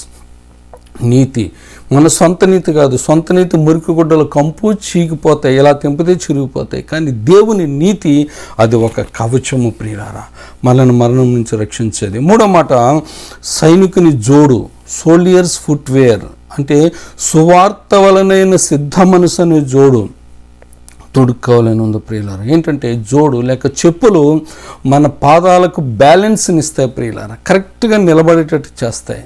అంతేకాదు నడిచేటప్పుడు రక్షణనిస్తాయి. అంతేకాదు ఎలాంటి నేల మీదైనా ఎలాంటి చోట్లనైనా వేగంగా క్షేమంగా ముందుకు నడిపించగలిగేటటువంటి సామర్థ్యాన్ని చెప్పులు ఇస్తాయి ప్రియులారా. ఇంకో మాట చెప్పనా, అవసరమైతే శత్రువు యొక్క చెంప చెల్లుమనిపించడానికి కూడా ఇది ఉపయోగపడుతుంది ప్రియులారా. అందుచేత ఇంకొక ఏంటంటే చెప్పులు వేసుకొని ఉండడం సిద్ధ మనసును లేక రెడీనెస్కు సాదృశ్యంగా ఉంది ప్రియులారా.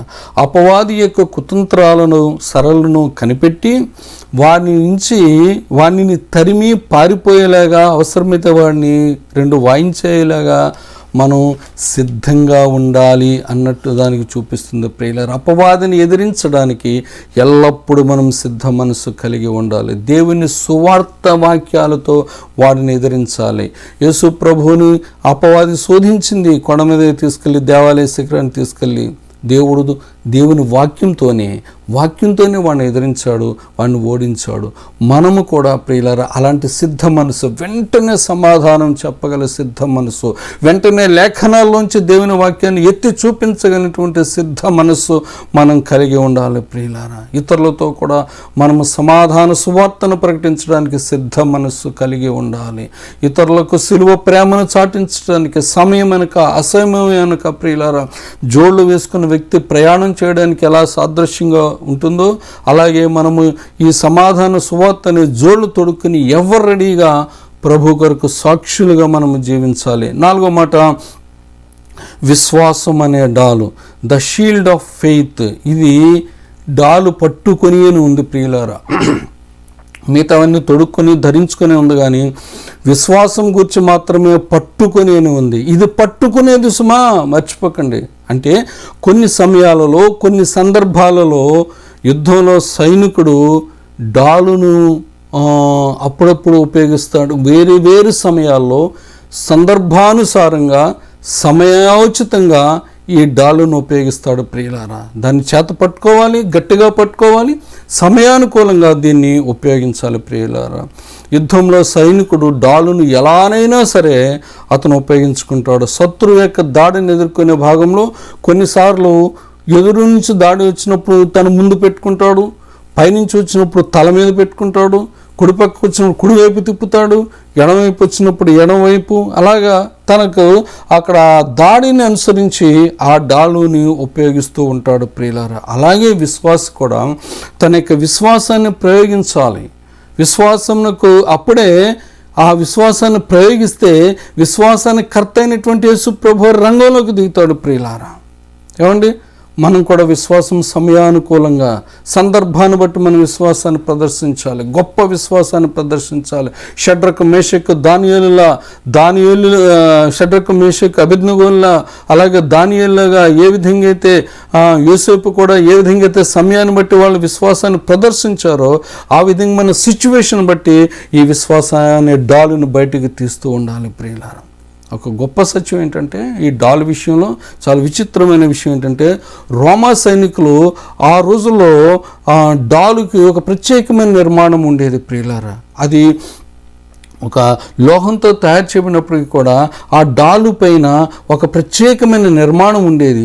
ఆ నిర్మాణం నీటిని పీల్చుకునే లక్షణం ఉంటుంది. అందుచేత రోమా సైనికుడు ఎప్పుడు యుద్ధంలోకి వెళ్ళినా ఒక్క డాలును మాత్రం నీళ్ళల్లో ముంచి తడుపుకుని పట్టుకుని వెళ్ళేవాడు. ఎందుకో తెలుసా ప్రియులారా, శత్రువు బాణాలు వేసేటప్పుడు వారు చివర చిన్న అగ్గిని ముట్టించేవారు ప్రియులారా. అగ్ని బాణం అంటాను చూసారా, అంటే విరోధి మీద కొట్టేటప్పుడు దీనితో అతను కాలిపోవాలి, శరీరంలోకి దూసుకుపోయి చనిపోవాలనే ఉద్దేశంతో చిన్నగా వేడిని పుట్టించే అగ్నిని వాళ్ళు దానికి రగిల్చి పంపించేవారన్నమాట బాణాన్ని. ఎప్పుడైతే బాణం అలా వస్తూ ఉంటున్నదో ఈ డాలును మనం కరెక్ట్గా పట్టుకున్నప్పుడు ఈ డాలు తడిని ఎప్పుడైతే పీల్చుకుందో ఆ చిన్ని మంట పెద్దది కాకుండా ఉండినట్లు వెంటనే ఆర్పేస్తుంది ప్రియులారా. అనగా ఆ డాలు ఏ విధంగా అయితే నీటితో తడపబడిందో మన విశ్వాసము కూడా దేవుని వాక్యము చేత తడపబడినదై ఉండాలి ప్రియులారా. అప్పుడే అపవాది వేసే ప్రతి అగ్ని బాణాన్ని కూడా మనము ఆర్పివేయగలము. ఈ డాలును అడ్డంగా పెట్టుకుని, మన సొంత డాలు సొంత డబ్బా కాదండి, దేవుని వాక్యము చేత తడపబడినటువంటి విశ్వాసము, దేవుని వాక్యము చేత నిండినటువంటి విశ్వాసము ప్రియులారా. అపవాది యొక్క అగ్నిబాణం చల్లారాలి అంటే, అది డైవర్ట్ అవ్వాలంటే మనకు విశ్వాసం అవసరము. విశ్వాసంలో దేవుని వాక్యం ఉండడం ఎంతైనా అవసరం ప్రియులారా. ఏ సైనికుడైతే ఇలా డాలును తడుపుకోకుండా వచ్చాడో అతడు యుద్ధానికి సరిగ్గా సిద్ధపడినట్లు కాదు ప్రియులారా. అలానే దేవుని బిడ్డలమైనటువంటి మనం కూడా మన విశ్వాసాన్ని ప్రతిరోజు దేవుని వాక్యం చేత నానబెట్టాలండి ప్రియులారా.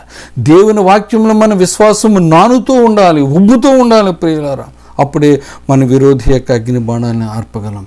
5వ మాట, రక్షణ అనే శిరస్త్రాణం ప్రియులారా. రక్షణ అనే శిరస్త్రాణాన్ని ఎప్పుడు ధరించుకోవాలి. రక్షణ మర్చిపోకూడదు.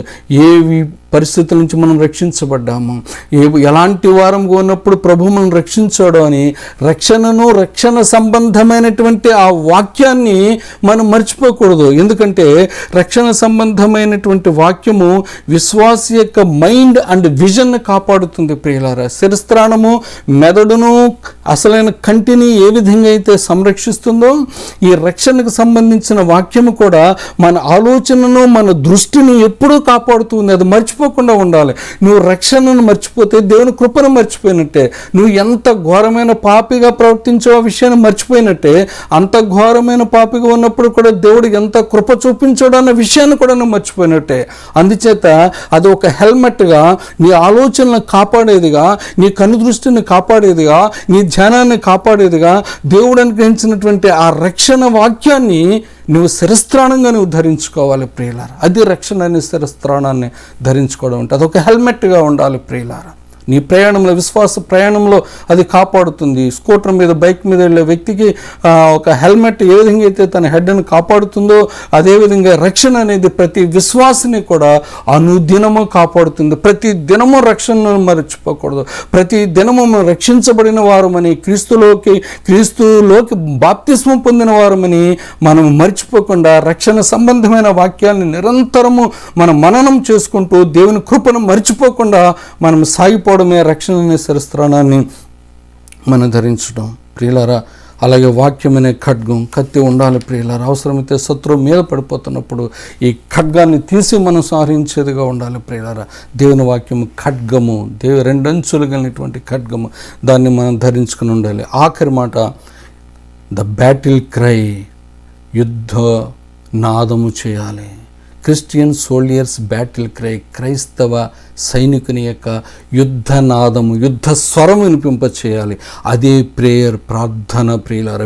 విరోధి డైరెక్ట్గా అటాక్ చేస్తున్నప్పుడు ఒక యుద్ధ కేకను ఆ సైనికుడు తన కమాండర్కి వినిపించేలాగా అరుస్తూ ముందుకు దూసుకుపోతాడు యుద్ధరంగంలో ప్రియులారా.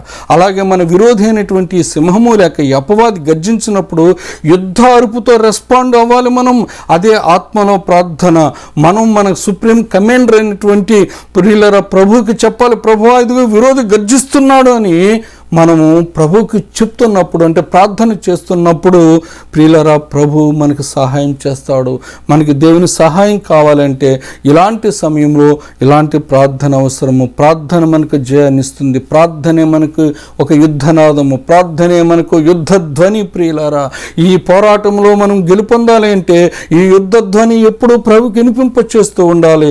అపవాది మీదకి వెళ్తూ ఉన్నప్పుడు యుద్ధనాదాన్ని ప్రతిదినం కూడా ప్రభువుకి మనము అందిస్తూ ఉండాలి ప్రియులారా.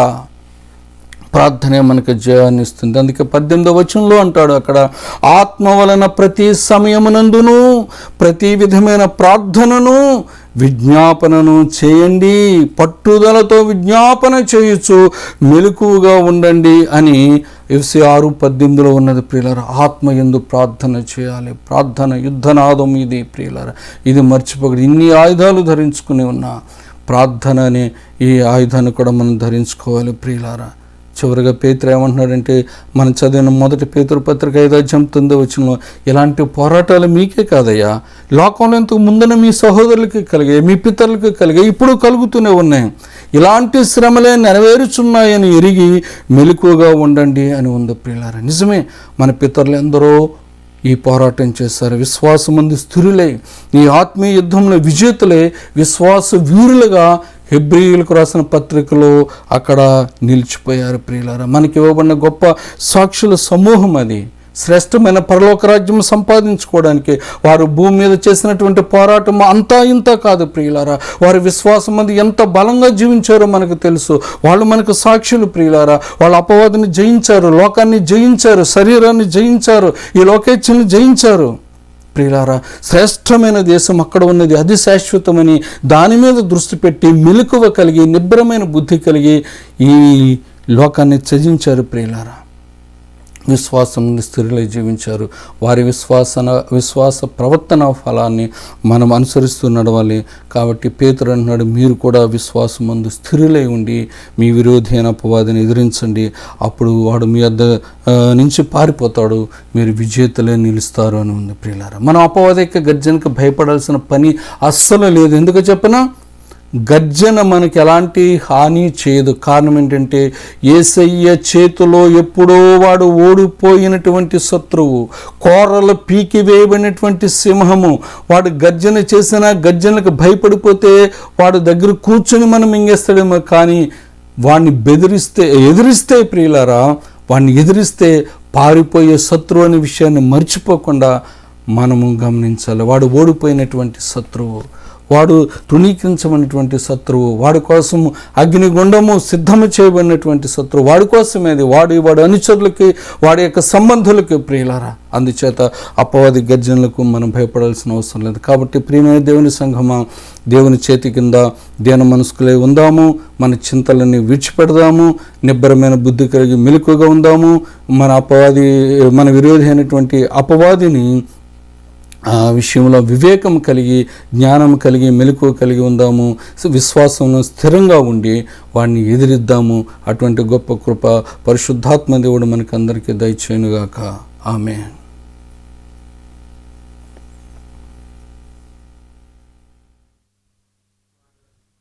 మంచిది. ఇంతవరకు అన్నగారి ద్వారా చక్కని దేవుని సందేశాన్ని, వాక్యాన్ని మనం విన్నాం. మరి ఆ వాక్యం మన జీవితాల్లో అది ఫలభరితంగా అది నెరవేర్చబడినట్లుగా చిన్న మాట ప్రార్థన చేసుకుందాం. విన్న వాక్యాన్ని మన హృదయంలో బదిలం చేసుకుని నెమరు వేసుకుంటూ మరి వాక్య ప్రకారంగా మనందరం కూడా జీవించినట్లుగా, మనందరం కూడా వాక్య ప్రకారంగా మరి దేవునికి ఇష్టంగా మనం నడిచినట్లుగా ప్రార్థన చేసుకుందాం. దయచేసి కళ్ళు మూసుకుందాం, ప్రార్థన చేసుకుందాం.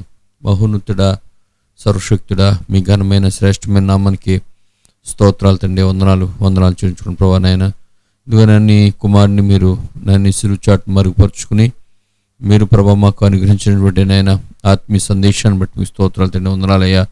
మరి విని వాక్యాన్ని విడిచిపెట్టే వారంగా కాకుండా వాక్య ప్రకారంగా ఇంకో నాయన మేము నడుచుకోవడానికి కావాల్సిన నీ కృపను, నీ సహాయమును ప్రభా, నీ సామర్థ్యమును మాకు అనుగ్రహించమని ప్రార్థిస్తున్నాను నాయన. వందనాలు, స్తోత్రాలు.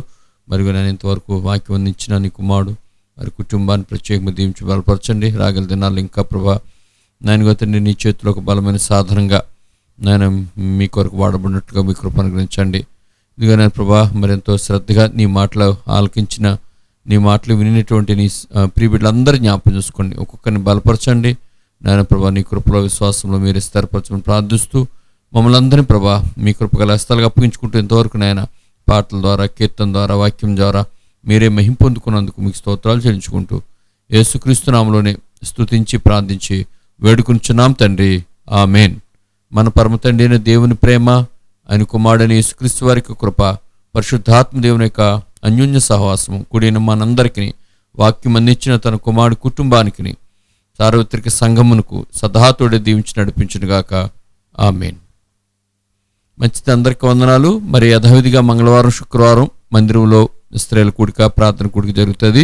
మరి ఈ నెల 30 వరకు లాక్డౌన్ కనుక మరి తదుపరి వచ్చే వారం ఆదివారం మరి ఆరాధన విశేషాలు మీకు వాట్సాప్ గ్రూప్లో కానీ లేకపోతే ఫోన్ ద్వారా కానీ తెలియపరుస్తాం. మరి ప్రార్థన చేయండి.